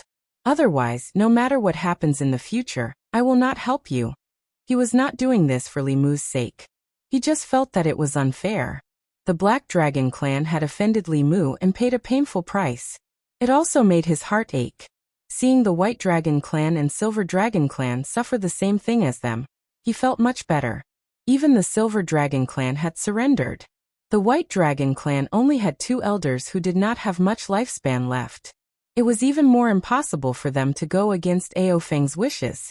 They could only grit their teeth and accept it. Li Mu originally wanted to form an alliance with the Dragon clan of the Four Seas. However, it seemed that an alliance was impossible. After witnessing the strength of the Silver Dragon clan and White Dragon clan, Li Mu did not have any intention of forming an alliance with them. He thought that there might be differences in strength between the dragon clans of the Four Seas, but it should not be too big. He did not expect that only the Black Dragon clan's strength was passable. The Silver Dragon King and the two elders were all trash. The White Dragon clan was even worse. They only had two 7th-level elders, and it was obvious that they did not have much lifespan left. It was meaningless to form an alliance with them. After receiving compensation for the two sisters' psychological damage from the Silver Dragon clan, Li Mu brought them back to the East Sea. He was going to take 300,000 spiritual jades from the East Sea Dragon clan before leaving with them. Although the East Sea was their home in a sense, the Dragon clan did not have any human feelings in order to reproduce. It was better not to stay in such a home. In the East Sea Dragon Palace, Li Mu received 300,000 spiritual jades from the White Dragon clan. The White Demon King held his wife's hand. Ting Xian and Yin Xian's mother looked at the Dragon clan couple behind them and said, "Father, Mother, leave the East Sea with us." Ting Xian followed and said, "Grandfather, Grandmother, leave with us." Ao Guang shook his head and said, "No need. We were born in the East Sea and grew up in the East Sea. We don't want to leave here. Besides, we don't have many years left. The bottom of the East Sea is our home." Li Mu had heard the two sisters mention more than once that their grandfather and grandmother were very good to them. This Dragon clan couple's cultivation was at the 6th level, but they would probably stay at the 6th level for the rest of their lives. Unlike Yin Xian and Ting Xian, they had a strong sense of belonging to the East Sea Dragon clan. No one could force them to leave if they did not want to. However, if they left just like that and left them here to die, Yin Xian and Ting Xian would probably feel uncomfortable. Li Mu thought for a moment, then pointed at a palace behind him and said, "The two of you come with me. Inxin, you come in as well." Hearing this, Ting Xian puffed out her chest and said unhappily, "Why are you only letting my sister go in?" Letting Yin Xian go in was because she could help Li Mu set up the formation. However, if Ting Xian was not allowed to go in, she would definitely let her imagination run wild. Li Mu waved his hand and said, Okay. If you want to come in together." Ao Feng stood outside the palace and glanced at the two elders of the White Dragon clan. He said, "You don't have much time left. If it wasn't for this incident, he might have used the Talisman of Divine Secret to extend your lives by 10 years. Now, Talisman of Divine Secret." The two elders of the White Dragon clan looked at each other. After realizing what Ao Feng meant, they saw regret in each other's eyes. Although 10 years couldn't let them break through to the 8th realm, they could protect the White Dragon clan for 10 more years. However, it was useless to regret now. The White Dragon clan's first elder, Ao Yuan, forced a smile and comforted himself. "Even if you give us another 10 years, it won't be of much use. The Talisman of Divine Secret is useless to us." Living for one more day was still living. These two dragons were just comforting themselves. Ao Feng didn't expose them. After a full 2 hours, Ao Feng and the other Dragon clan experts suddenly felt that the spiritual energy in the surroundings was abnormal. Soon it returned to normal. Then a few figures walked out of the palace. Walking in front was a middle-aged couple from the White Dragon clan. Ao Feng's gaze swept past them and the next moment he looked back. His dragon eyes were wide open as he said in shock. This couple was clearly Ao Guang and his wife who had just walked in. However, compared to before, they seemed to be dozens of years younger. Their white hair had turned black, and the wrinkles on their faces had disappeared. They looked radiant. When the mother and daughter stood together, they looked like sisters. Ao Feng looked at Li Mu and said in disbelief, What did you do to them? Li Mu shot a glance at Ao Feng and said indifferently, It's nothing. It merely extended their lifespans by 60 years.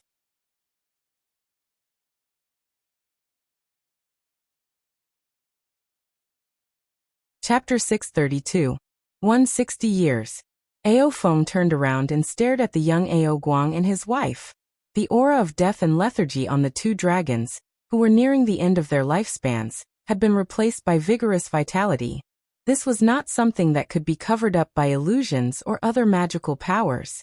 Ao Feng knew that the divine secret talisman could help extend one's lifespan. However, it could only extend lifespan by 10 years for cultivators at the 6th realm, and 3 to 5 years for cultivators at the 7th realm. However, Ao Guang and his wife had directly reversed 60 years.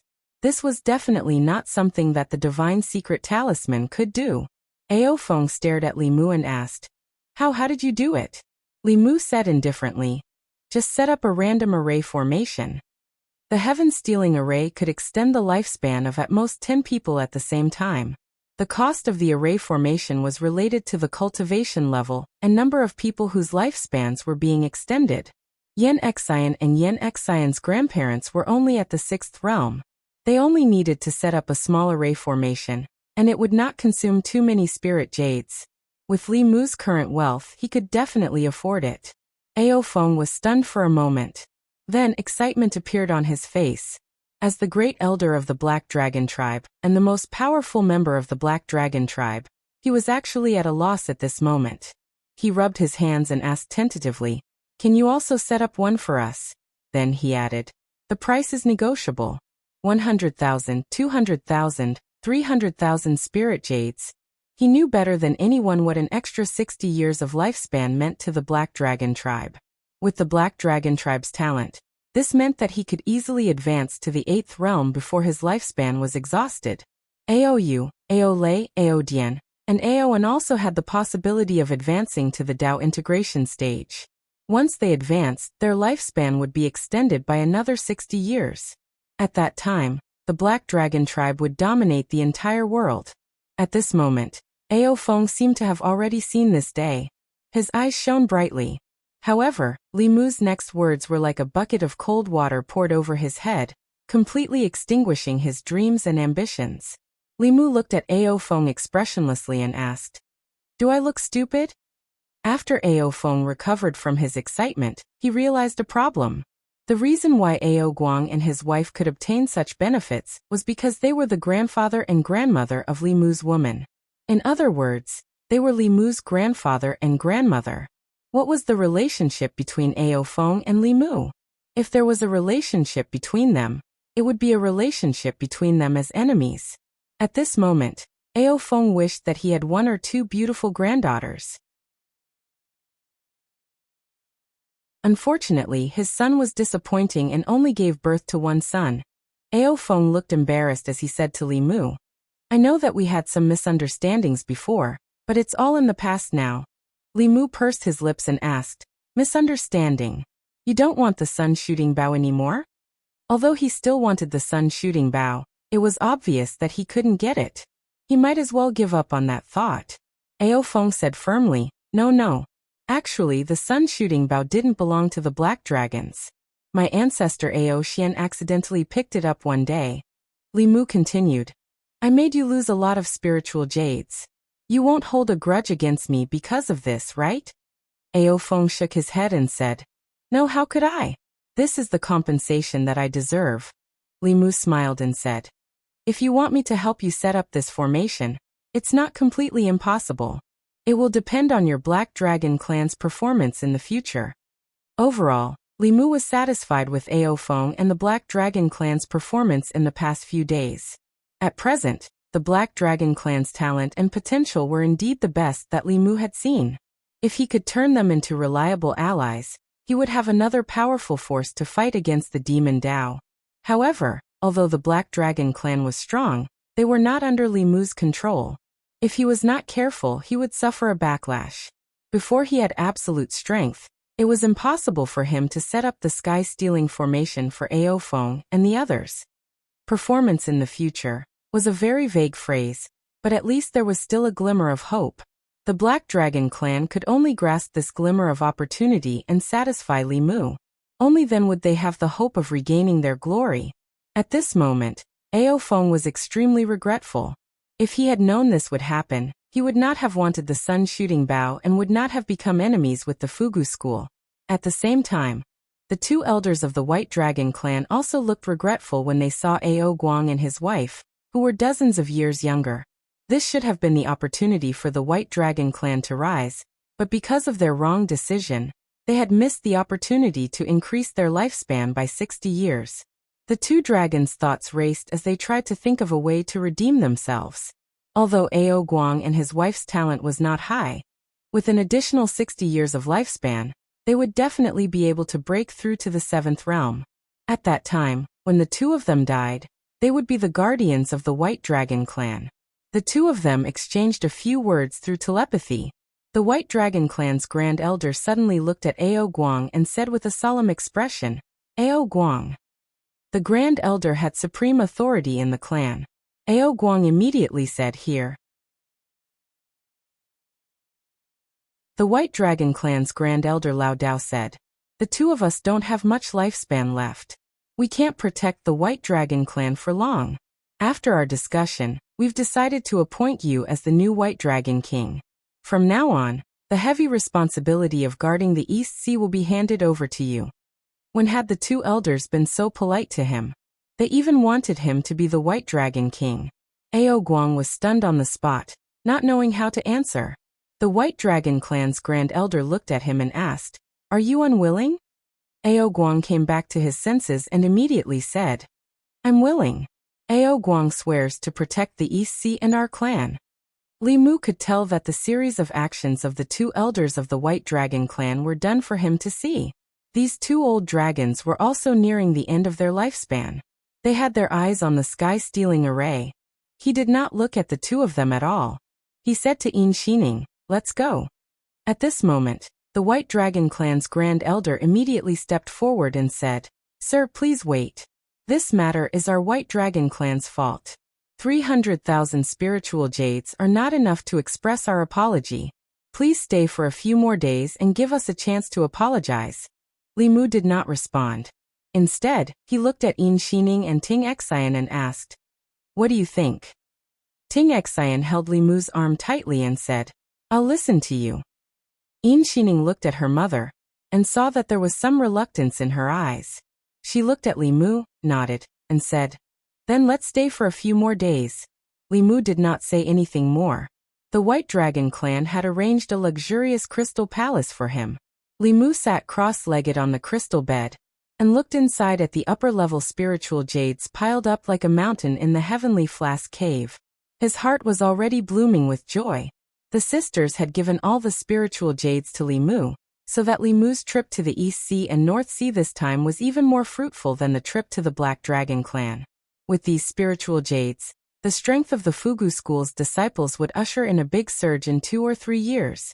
At a certain moment, Li Mu withdrew his mind and looked at the door. 2 figures pushed the door open and came in. Li Mu looked at Yin Xining and Ting Xian and asked, "It's so late. Why don't you go to sleep? What are you doing here?" Ting Xian held Yin Xining's arm, strode to the bed and said, "We're here to rest. We're your women. Of course, we should be with you at night." Li Mu was stunned and said, "That was just a temporary measure. If I hadn't said that at that time, what reason would I have to save you?" A sly look appeared on Ting Xian's face and she said, "What temporary measure? You've already accepted the dowry of 600,000 spiritual jades. Do you still want to go back on your word?" Li Mu looked at them. Yin Xining avoided his eyes, but Ting Xian stuck out her chest and said, Now the dragon clan of the Four Seas knows that we're your women. I don't care how you want us to marry in the future. You have to be responsible for us." Li Mu finally realized what was going on. Although he was acting, they were clearly trying to turn the act into reality.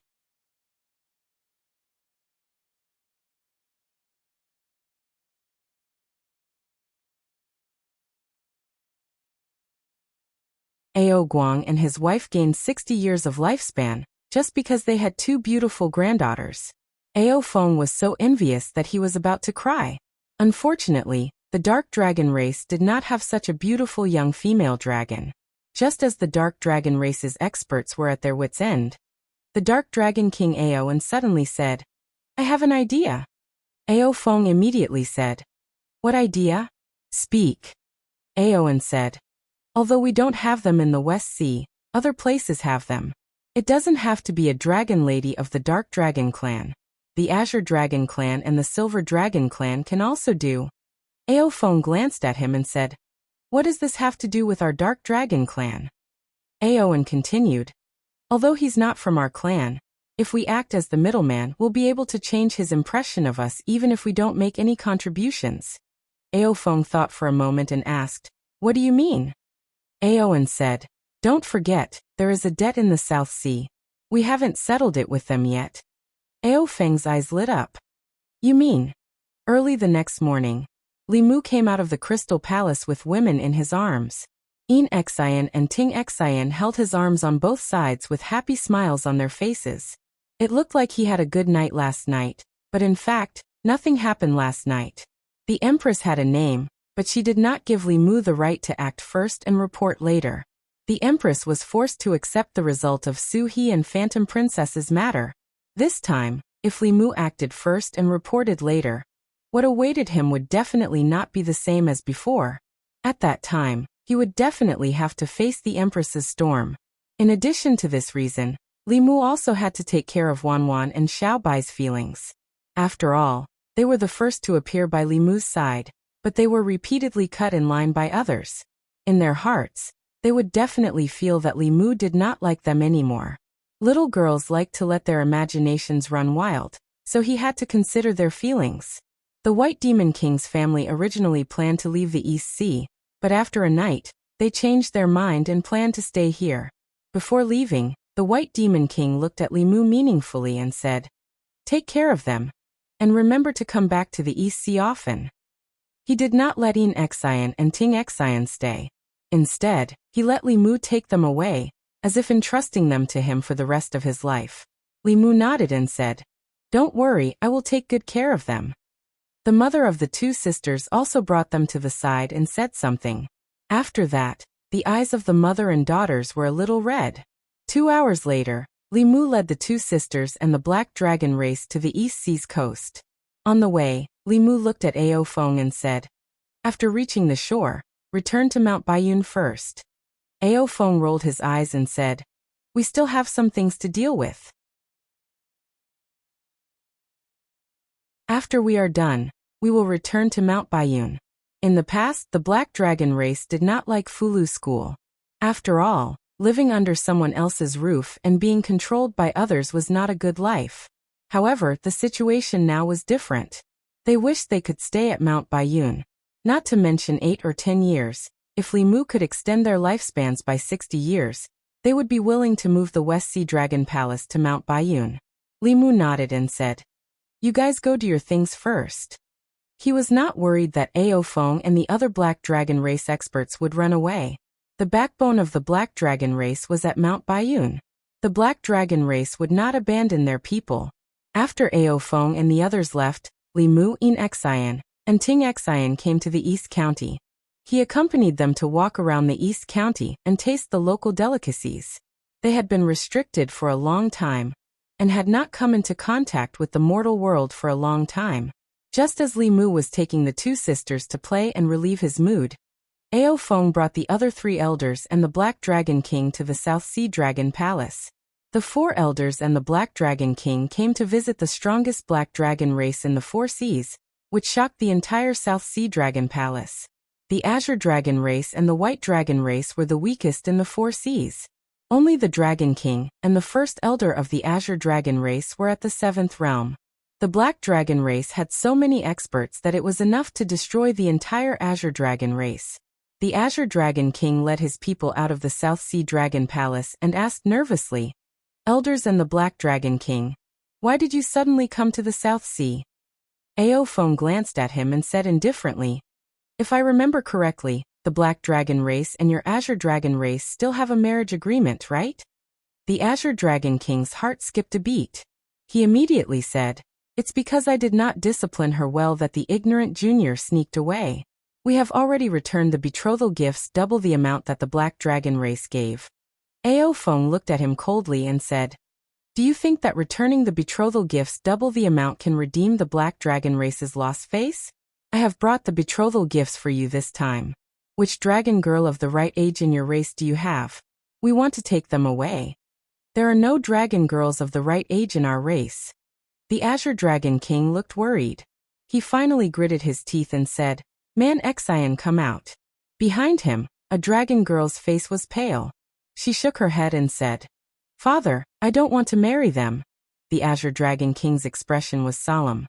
He said, "This is a debt that our Azure Dragon race owes. You are my daughter. You must know how to sacrifice for the race." Aophone looked at the Azure Dragon King's daughter. A few black lines appeared on his forehead. This girl's appearance was average. She was tall and muscular, powerful and domineering. If the Black Dragon race gave a dragon girl like Li Mu, they probably would not have the chance to extend their lifespan by another 60 years. Aophone waved his hand and said, "Don't leave your daughter to your Azure Dragon race. We want the one from last time. You better find her within half a month. Otherwise, don't blame us for being impolite."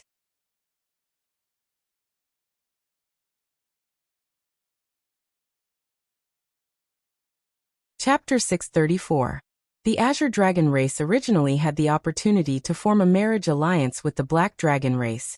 But a few months before the wedding, the Dragon Lady of the Azure Dragon race suddenly ran away and disappeared.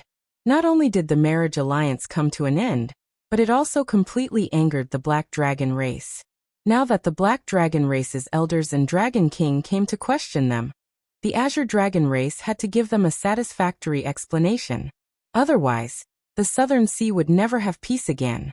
The Azure Dragon King looked at one of his race and said coldly, "Aochin, look at how much trouble your daughter has brought to the Southern Sea."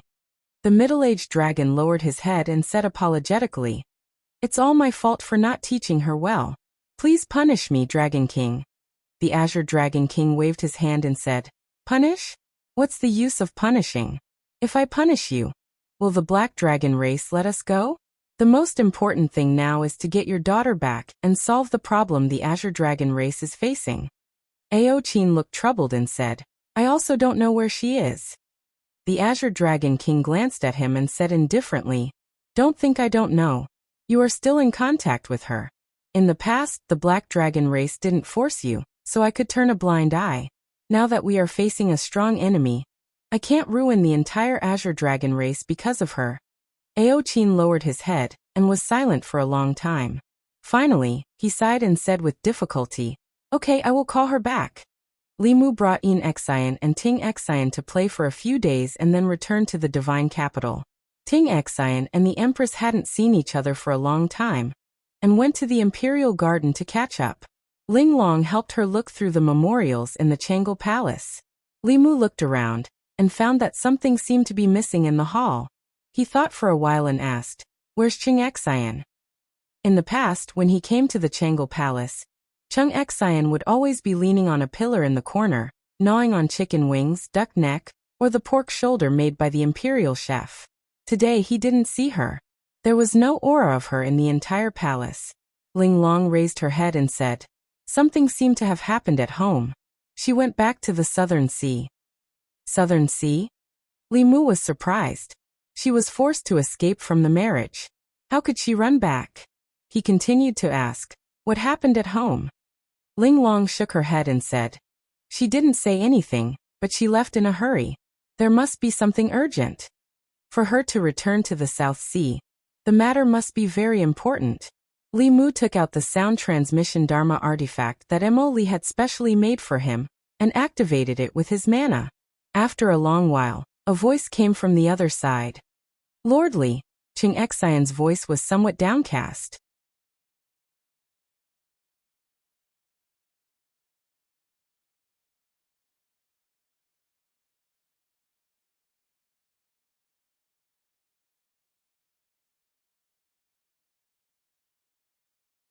She began to recall the names on the paper. Tingxin, Inxin, Qingxin, Hulu, and Ali. Now only Qingxin, Hulu, and Ali were left. Ali would not like Li Mu. Hulu was far away in the Yao Kingdom, so she didn't care much. As for Qingxin, she had already returned to the South Sea. Even if she came back, she would be by her side and wouldn't give him a chance to take advantage of her. Zhou Yi was relieved. She glanced at Li Mu and said, "Of course I remember what I said. I also like Tingxin very much. In the future, let her accompany me in the palace." Li Mu shrugged and said, "As long as she is willing." After getting past the Empress, Li Mu breathed a sigh of relief. Fortunately, he had the foresight. If he hadn't written Tingxin and Inxin's names, he wouldn't have been able to get past the Empress so easily this time. After leaving the palace, Li Mu planned to return to Mount Baiyun to hand over the spiritual jades to the sect, and see what the surprise Ao Feng mentioned was. Could it be 1,000,000 high-grade spiritual jades? Or did they find a huge spiritual jade mine at the bottom of the sea? Li Mu felt that Ao Feng had been by his side for a long time. He should know what he liked. Nothing could surprise him more than 1,000,000 spiritual jades or an entire spiritual jade mine. After all, the cultivation of the sect disciples required spiritual jades. The activation of the teleportation array required spiritual jades. The Great Sky Stealing Array required spiritual jades. Writing talismans, refining pills, refining weapons, and setting up arrays all required spiritual jades. In the cultivation world, spiritual jades were both resources and currency. They were the foundation of a sect's rise. People of the devil path could take people's souls and essence blood without any scruples. However, cultivators of the righteous path could only use spiritual jades. Not long after, in the largest Dao palace on the main peak of Mount Baiyun, when Li Mu took out 6 small mountains of high-grade spiritual jades from the flask space, Xian Jizi and the others were only shocked for a moment before their expressions returned to normal. After all, it was not the first time they had seen such a scene. Fu Daozi looked away from the spiritual jades and said to Li Mu, "Disciple, come with me." He brought Li Mu to a palace and said, "Although you have been my disciple for some time, I have not taught you anything. Today, I will teach you the Void Talisman Condensation Technique." Void Talisman Condensation Technique was a mystical ability of ancient cultivators when the spirit qi of heaven and earth was still very rich. At that time, Fulu could be directly condensed with the spirit qi of heaven and earth.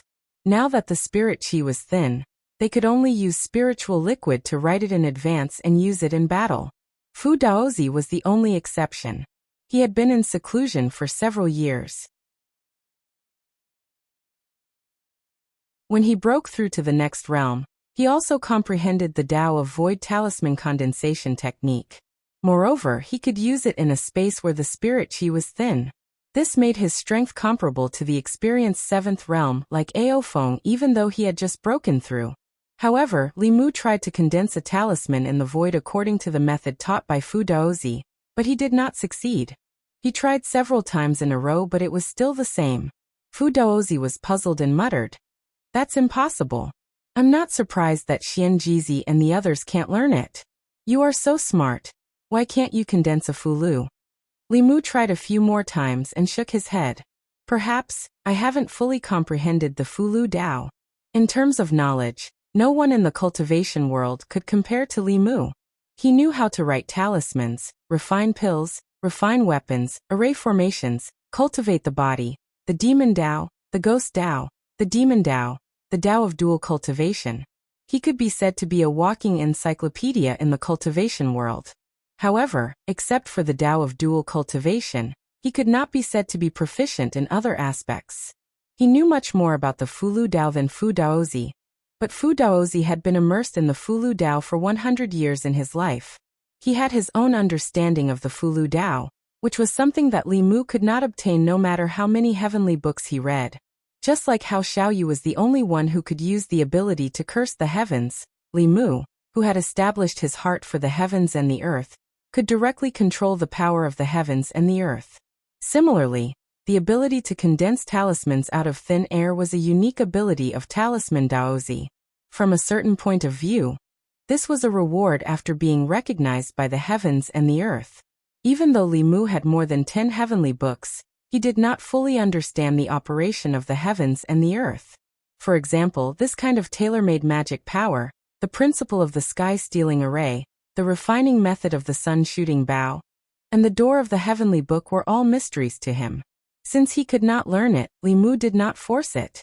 Taking advantage of the fact that Ao Feng had not returned, he preached to the disciples of White Cloud Peak. Halfway through Li Mu's speech, 5 black dragons flew over from the distant sky. The disciples of White Cloud Mountain were already used to this. They all knew that the Black Dragon clan lived in White Cloud Mountain, and seemed to have been subdued by the elders. During this period of time, they got along well with the disciples of White Cloud Mountain, and had never had any conflicts. Remembering Ao Feng's surprise, Li Mu ended his preaching, and went to a mountain at the back of the mountain. This was the place that Xian Jizi had set aside for the Black Dragon clan. Ao Feng and a few other dragons stood in front of a hall.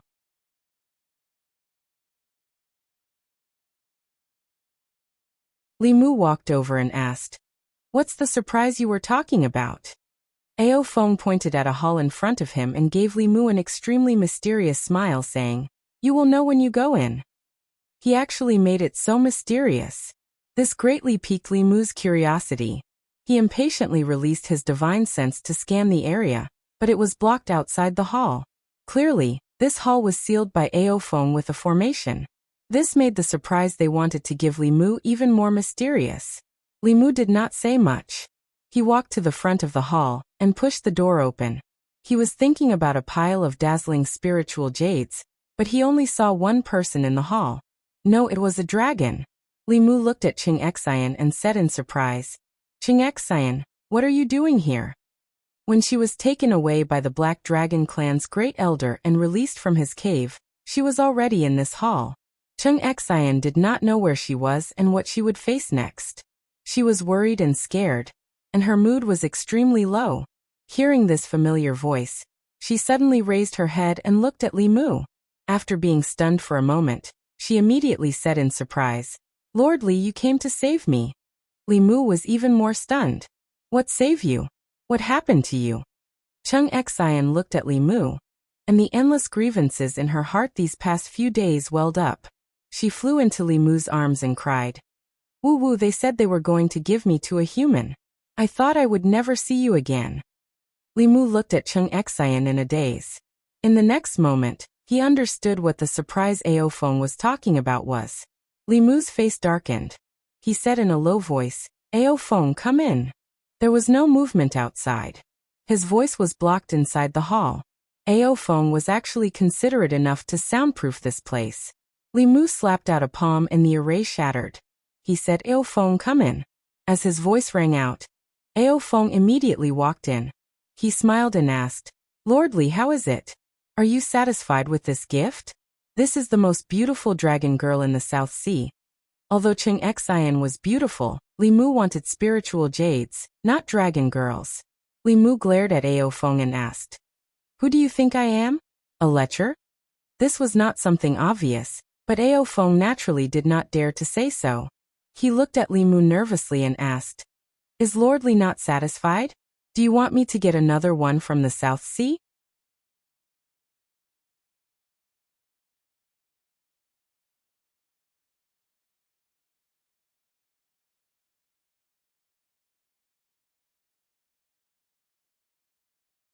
In the end, she met Li Mu. This time, in order to please Li Mu, Ao Feng and the others forced the Southern Sea Dragon clan to hand Qing Xian over. The Southern Sea Dragon clan used her mother's illness as an excuse to trick her back to the Southern Sea and handed her over to Ao Feng and the others. Then, Ao Feng brought her back to the White Cloud Mountain and prepared to give her to Li Mu as a gift.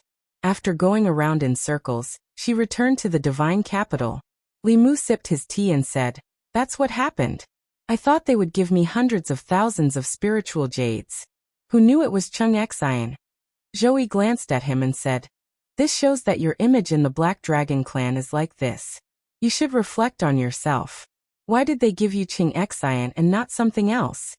How could Li Mu know the Dragon clan's way of thinking? Ao Feng's mistake was ultimately his fault. Unfortunately, Li Mu couldn't reason with the Empress. After sending Chung Xian to the Imperial Palace, he returned home.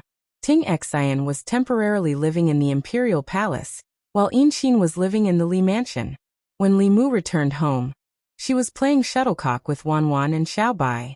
Although the three of them were young, their cultivation was in the 5th realm.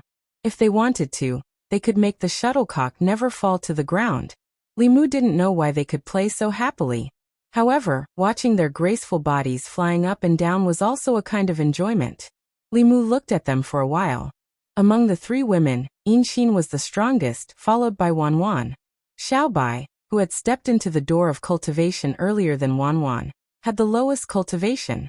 This was not because Wan was more talented than her, but because Xiaobai, as a member of the Heavenly Fox clan, had not resolved the knot in her heart and had not settled the karma. Even if she used elixirs, she could not step into the next realm. Li Mu looked at Xiaobai with a tender expression on his face. She was the most sensible and obedient. She never caused trouble for Li Mu. She had always suppressed the hatred for her grandmother and her clan deep in her heart, and never revealed it easily. She was always thinking about the hatred of her clan's extermination, but she always showed a smile in front of everyone. In the past, Xuanzong was a giant in the eyes of Li Mu and her. But not anymore. He could mobilize the experts of the Great Zhou, the Yao Kingdom, the Ghost Realm, the Yong Kingdom, the 5 Taoist sects, the 4 Buddhist sects, and the Black Dragon clan. Even if Xuanzong had an expert of the 8th realm, he could not protect Xuanzong's disciple. Fu Daozi once wanted to fight Xuanzong, but Li Mu refused. He wanted to wait until he had the strength to fight against an 8th realm expert. Then he would fight Xuanzong on behalf of the Fulu school. But when Li Mu saw Xiaobai smiling like a flower, he changed his mind at this moment. He did not want to wait any longer. Li Mu smiled and waved to Xiaobai, saying, "Xiaobai, come here." Xiaobai threw down the shuttlecock and quickly ran to his side. She asked with a smile, "Benefactor, what's the matter?" Li Mu patted her head and said, "Let's go. I'll take you to revenge."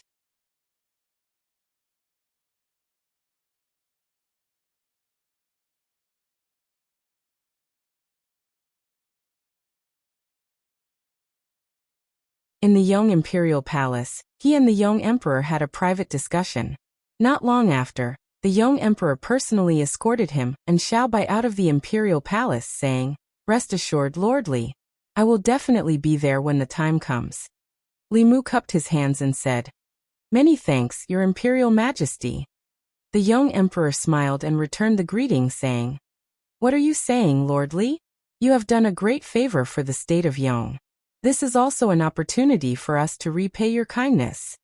After leaving the state of Yong, Li Mu went to the state of Liang, the state of Yu, the state of Jiang, and the state of Jing, respectively, visiting the Danding sect, the Ling Formation sect, the Southern sect, and the Northern sect. When he left the Northern sect, the Northern sect master and the 2 grand elders looked at each other and sighed. If Xuanzong had known this would happen, why did he do it in the first place? Only one of the grand elders was puzzled, muttering, "Martial Uncle Tian Jizi's divination skills are unparalleled in the world. He can even predict the future for a short period of time. Could it be that he didn't predict that Xuanzong would have this day?" The other grand elder shook his head and said, "The mysteries of heaven are hard to predict. Who can completely predict them? Those who scheme against the mysteries of heaven will eventually be schemed against by the mysteries of heaven. I don't know if Xuanzong will regret his original decision when the time comes." After leaving the Northern sect, Li Mu took Xiaobai to the Buddhist sect's Heart sect. He reminisced with Xuandu for 2 hours, then had a secret discussion with the Venerable of the Heart sect for 15 minutes before leaving the Heart sect. Over the years, he had made use of the heavenly tomes to form many relationships. It was now time to use them. He didn't plan on fighting with Xuanzong. He wanted to avoid internal strife among the righteous path, before officially clashing with the demonic path. He could only use strength to crush Xuanzong and force him to submit without expending a single soldier. After contacting the Taoist sects, only the 3 Buddhist sects of the Shen kingdom remained. When Li Mu and Xiao bypassed by the Shen kingdom, they could clearly feel that this kingdom was very different from the last time they visited. The Shen kingdom had a new ruler. Under Zhou Zhong's promotion, reforms were carried out from the bottom up. The legal system established was on the verge of perfection. If the Yong and Great Zhou were a combination of the rule of law and the rule of man, then the Shen kingdom was a pure rule of law. There was no distinction between close and distant, no distinction between high and low. Everything was decided by the law. In the Shen kingdom, Zhou Zhong pushed legalism's ideology to the extreme. In troubled times, severe punishments were used. When the heads of the Shen kingdom's criminals were piled up several zhang high outside the execution ground, the crime rate within the kingdom plummeted. In a very short period of time, everyone became fair and law-abiding citizens. Li Mu's destination was the Shen kingdom's new capital. On the Zhou continent, this kingdom's strength was once second only to the Great Zhou. Now the one controlling it behind the scenes was actually a former minister of the Great Zhou. The Shen kingdom's court officials had also undergone a change of blood. They were led by Wei Peng and transferred over from the Great Zhou by Li Mu. The closer they got to the new capital, the more Li Mu could sense the changes in the Shen kingdom. Flying over the new capital, Li Mu's expression changed slightly. He could sense an abnormally powerful aura from below. This aura was so powerful that even he felt some fear. Obviously, there was a 7th realm expert in the Shen kingdom's new capital who was no weaker than him. Li Mu quickly locked onto this aura. Then he was pleasantly surprised. He held Xiao Bai's hand and landed in the Shen kingdom's palace. They walked straight into a palace. In the palace, a middle-aged man sat cross-legged. He opened his eyes and looked at Li Mu. He said, "Lord Li, long time no see." Li Mu smiled and said, "Long time no see. Congratulations on your advancement, Lord Zhou." Zhou Zhong smiled and said, "Congratulations to you too." There was more than one way to advance to the 7th realm. For example, Li Mu and the Empress advanced by refining the Emperor Qi. After advancing, their strength was stronger than those who advanced through the sect's inheritance. However, people like Zhou Zhong and Fu Daozi did not accept the sect's inheritance, and did not refine the Emperor Qi. Only those who advanced through their own strength could be considered true 7th realm experts. Their strength was incomparable to others. The school of legalism blazed a new path, and was actually very powerful. The current Zhou Zhong was probably even stronger than Fu Daozi. After a brief moment of catching up, Li Mu went straight to the point and said, "I plan to go to the Xian sect to seek justice for Little White. Originally, I was here to invite the venerables of the 3 sections. Since Lord Zhou has also advanced, why don't we go to the Xian sect together? The scenery in the East Sea is much better than here." Without a doubt, Zhou Zhong, who had just advanced to the 7th realm of legalism, was grabbed by Li Mu just like that. As for the 3 supremacies of the Shen kingdom's Buddhist sect, Nirvana sect, Ku sect, and Yen sect, their soul blood was still in Li Mu's hands. After receiving the message, they immediately came to the Shen kingdom's imperial palace and expressed their obedience to Li Mu's arrangements. The Yong kingdom, the other 4 Taoist sects, and the 4 Buddhist sects were Li Mu's allies. Li Mu was also the first to visit. The Ghost Realm and the Yao Kingdom were Li Mu's backyard. Gathering the experts of these 2 places was just a matter of a word from Li Mu. After leaving the Shen Kingdom, he and Xiao Bai first went to the Ghost Realm, which was the closest to them. Compared to last time, Fengdu City had undergone great changes. Suhi was using the power of the ghosts to enter seclusion and break through to the next realm. Within Fengdu City, the ghosts were gathered in a huge plaza. A stone tablet stood in the center of the plaza. The telekinesis in their bodies was attracted by the stone tablet and sank into it. Compared to the Great Zhou and the Yao Kingdom, Su He, as the Ghost Lord, had the strongest control over her territory. With the heavenly tomes in hand, All the cultivators of the ghost realm had absolute submission to her. In this aspect, even the Empress and Phantom Princess couldn't compare to her. Su He and Su Miao were both in seclusion. During this period of time, she was at a critical juncture in breaking through to the 7th realm. Li Mu didn't disturb her, and went straight to the ghost servant. The ghost realm's current strength was stronger than the Yao kingdoms. The 4 ghost kings, the 3 elders of Yu and Ming, as well as the ghost servant who could directly contend with Xianming, were the peak experts on the surface. Even the great Zhou couldn't compare to them. Devil King and the others naturally obeyed Li Mu's orders. The 3 elders of Yu and Ming also had no other choice. After discussing the time with the ghost servant, Li Mu didn't delay, and went to the Yao kingdom without stopping. In Fengdu City, the 3 elders of Yu and Ming had strange expressions. By her side with emotion. I didn't expect that one day, we would actually be able to fight Xuanzong. It's like a dream. For more than 1,000 years, Xuanzong of the Dao sect had always been the demon sect's #1 enemy. If it weren't for Xuanzong, they probably would have destroyed the 6 Dao sects long ago and seized the heavenly tomes of the 6 sects. When the 3 of them were still working for the demon sect, one of their ultimate goals was to fight Xuanzong. They didn't expect that they would be able to do what they couldn't do in the demon sect here. It had to be said that fate made fools of them. Those people in Xuanzong probably didn't expect that the first to attack their sect wasn't from the demon sect. Not long after, in the Thousand Fox Nation, Li Mu and Xiao Bai had just landed in the square in front of the palace when Xiao Bai ran toward the 2 figures in front of her. She happily said, "Sister Huanji, Sister Hulu." Ever since coming to the Thousand Fox Nation, Xiao Bai's mood had obviously improved a lot. The entire city was filled with the aura of her race. It wouldn't be an exaggeration to say that it was her heaven. Huanji and Hulu also doted on her very much.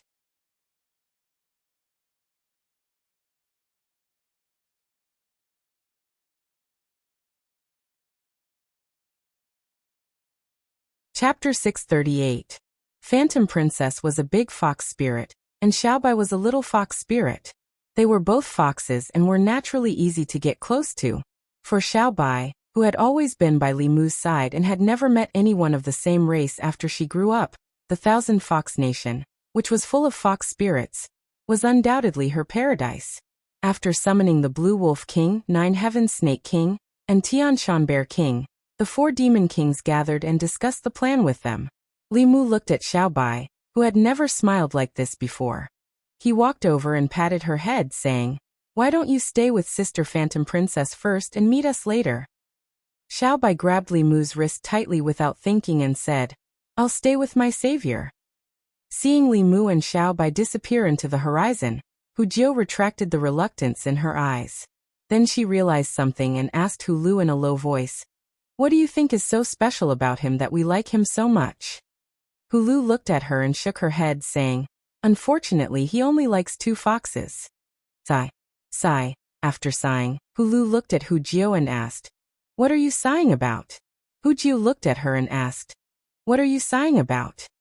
After leaving the Yao Nation, Li Mu returned to White Cloud Mountain. He had informed Xian Jizi earlier. At this moment, all the 7th realm cultivators of the Talisman Puppet sect had already gathered at the sect. Ao Feng had also received the news long ago. He rubbed his palms together in front of Li Mu and asked, "Do you want me to call the dragons of the other 3 seas over as well?" Li Mu glanced at him and asked, "Will they listen to you?" Ao Feng puffed out his chest and said, "As long as I say the word, they will definitely come." To be honest, the Black Dragon clan didn't have the authority to do so. Although the Silver Dragon, White Dragon, and Azure Dragon clan weren't as strong as them, they wouldn't listen to their orders. However, even if they didn't give them face, they had to give face to Shou Yuan. He had already made a blunder once. Of course, he had to do everything he could to make up for it, and change Li Mu's impression of them.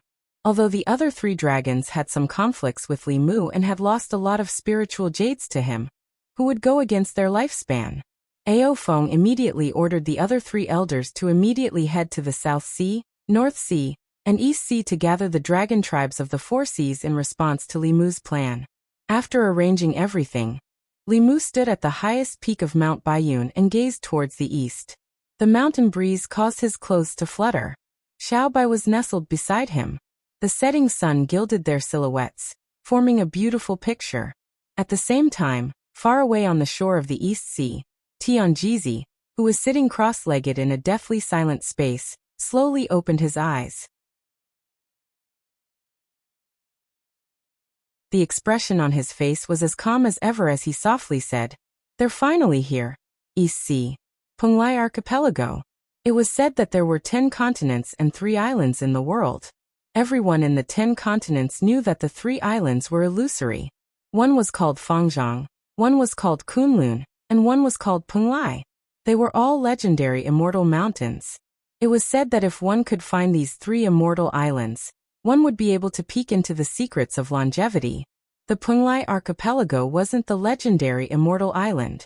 It was just that Xuanzong had named their sect with the same name. However, due to Xuanzong's reputation as the #1 sect of Taoism, the Penglai archipelago had also been the holy land of cultivation in the hearts of the cultivators of the Zhu continent for the past 1,000 years. However, that was in the past. In the past year, Xuanzong's status and influence had taken a turn for the worse. The Great Zhou didn't allow them to establish their Dao arenas. The Demon Country and the Ghost Domain didn't allow Xuanzong's disciples to enter. The other 5 sects of the Orthodox Taoism no longer had any dealings with Xuanzong. In the past half a year, almost no news about Xuanzong had appeared in the cultivation world. Due to the difficulty of moving around outside, Xuanzong's disciples didn't go out anymore. Instead, most of them cultivated in seclusion within the sect. They would often think of the scene during the Taoism exchange meet. That was also the turning point of Xuanzong's fortune. If the sect had acted impartially back then, they definitely wouldn't have fallen to such a state today. This time, Xuanzong's disciples were still cultivating in the sect as usual. In the Dao Palace on the upside-down mountain peak at the highest level, Dao Qingzi, who had half white hair and half black hair, was sitting on a huge spiritual jade chair as he listened to the elders' reports. Because the Great Zhou didn't allow us to establish our Dao arenas, nor did they allow us to recruit disciples. Last month, there were less than 5 new disciples. The Ghost Domain didn't allow us to enter, and the Demon Country didn't do business with Xuanzong. In the past 3 months, our disciples didn't have any soul power to cultivate, and the spiritual herbs were almost used up. We can't continue like this. Without new disciples and without cultivation resources, Xuanzong will definitely fall in a few years. Dao Chengzi's face darkened as he listened to the elders' reports. Coupled with his half-black and half-white hair, he looked very strange. In the past, Xuanzong never had to worry about talented disciples. Xuanzong's Dao arenas were all over the Zhu continent. Regardless of whether they were disciples of cultivation families or itinerant cultivators, they all fought tooth and nail to become Xuanzong's disciples. Every month, Xuanzong rejected at least 800 people, if not 1,000. Now they couldn't even recruit disciples. Xuanzong was located on the shore of the East Sea. They needed to recruit disciples from the Great Zhou and obtain resources from the Ghost Domain and the Demon Country. Because of Li Mu, these 3 sects had directly cut off all ties with Xuanzong, making them a completely isolated sect. If this continued, Xuanzong would definitely fall at an extremely fast speed. Just as Xuanzong's elders were frowning and finding it difficult to speak, the gloomy Dao Chengzi suddenly raised his head. With a shocked expression, he flew out of the Dao Palace. A moment later, the other 3 7th realm cultivators seemed to have sensed something and flew out with Dao Chengzi. Far away in the sky, streaks of rainbows were shooting towards the direction of the Xian sect. Each streak of light exuded an extremely powerful aura. Seeing this, a chief's expression changed drastically. He said in fear, "Oh no, the demon sect is attacking." Dao Chengzi's pupils constricted. He said in a low voice, "No, it's not the demon sect." As the streaks of light got closer, someone finally saw what was happening inside the streaks of light. The fear on their faces gradually turned into shock and confusion. In the lead were more than 10 figures in Taoist robes. Apart from Xuanzong, they were the sect masters, grand elders, and 7th realm cultivators of the 5 sections. Behind the 5 sects cultivators were 4 old monks standing on lotus platforms. Their bodies glowed faintly with golden light. and they also exuded 7th realm auras. Beside the 4 monks were 3 figures in imperial robes. They were also 7th realm cultivators. On the other side, 5 powerful demonic auras shot into the sky. Then 7 figures appeared in a cloud of ghostly fog. However, this was not the most shocking thing. More than 10 black, green, silver, and white dragons circled above the crowd. The aura of each dragon gave Xuanzong's cultivators an extreme sense of oppression. That was a 7th realm dragon. More than 10 7th realm cultivators descended on Xuanzong. At this moment, the seawater surged and the sky changed color. A terrifying aura enveloped them. Even though Xuanzong's sect protecting array was activated immediately, the Xuanzong cultivators in the array formation still felt a sense of suffocation. Especially when they saw the young man and woman at the front of the crowd. Their expressions changed. Dao Qingzi clenched his teeth and squeezed out 2 words. Li Mu. Li Mu's expression was calm. He said calmly, Dao Qingzi, we meet again. The simple "we meet again" sounded extremely complicated in the ears of the Xuanzong cultivators. The last time they met, he was just a mere 5th realm disciple of Fulu school. Although he had a high status, he was so insignificant in front of Xuanzong. Even if he bullied him wantonly, Fulu school could only swallow it. In just 2 years, Xuanzong's status plummeted. The next time they met, the 5th realm cultivator was already a 7th realm cultivator. He brought dozens of 7th realm cultivators from the 5 Taoist sects, the 4 Buddhist sects, the Demon Nation, the Ghost Realm, and the Dragon Race to Xuanzong with an indomitable attitude. The current Li Mu and Xuanzong were just like Xuanzong and Li Mu in the past. It was karma and retribution. The Xuanzong disciples had also walked out of their cave abodes. They looked at the figures in the sky with dazed expressions. What happened? Aren't those the seniors of the other 5 sects? What are they doing in Xuanzong? Oh my god, so many cultivators. They're Buddhists, demons, ghosts, and even the dragon race. What happened? Among the crowd, Qingzi, who had already finished his confinement, looked up at Li Mu and the girl beside him. His face instantly turned pale. Even with his 5th realm cultivation, he couldn't support his body and fell to the ground powerlessly.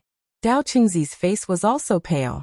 Although Li Mu only greeted him casually, how could he not know the purpose of his trip to Xuanzong?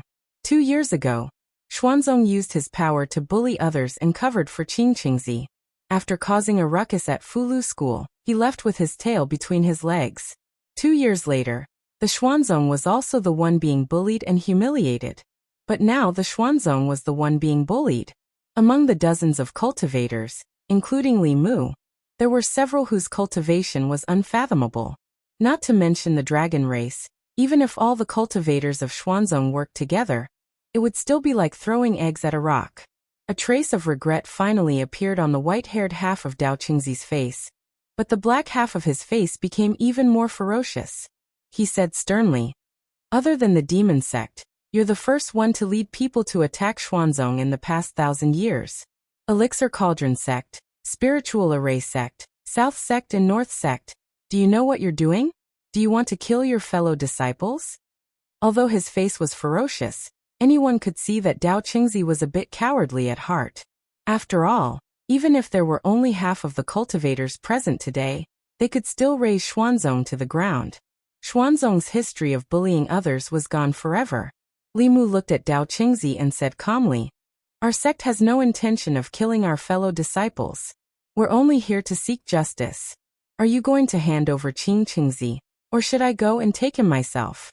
It was the same request as 2 years ago, but Xuanzong could no longer treat it the same way as 2 years ago.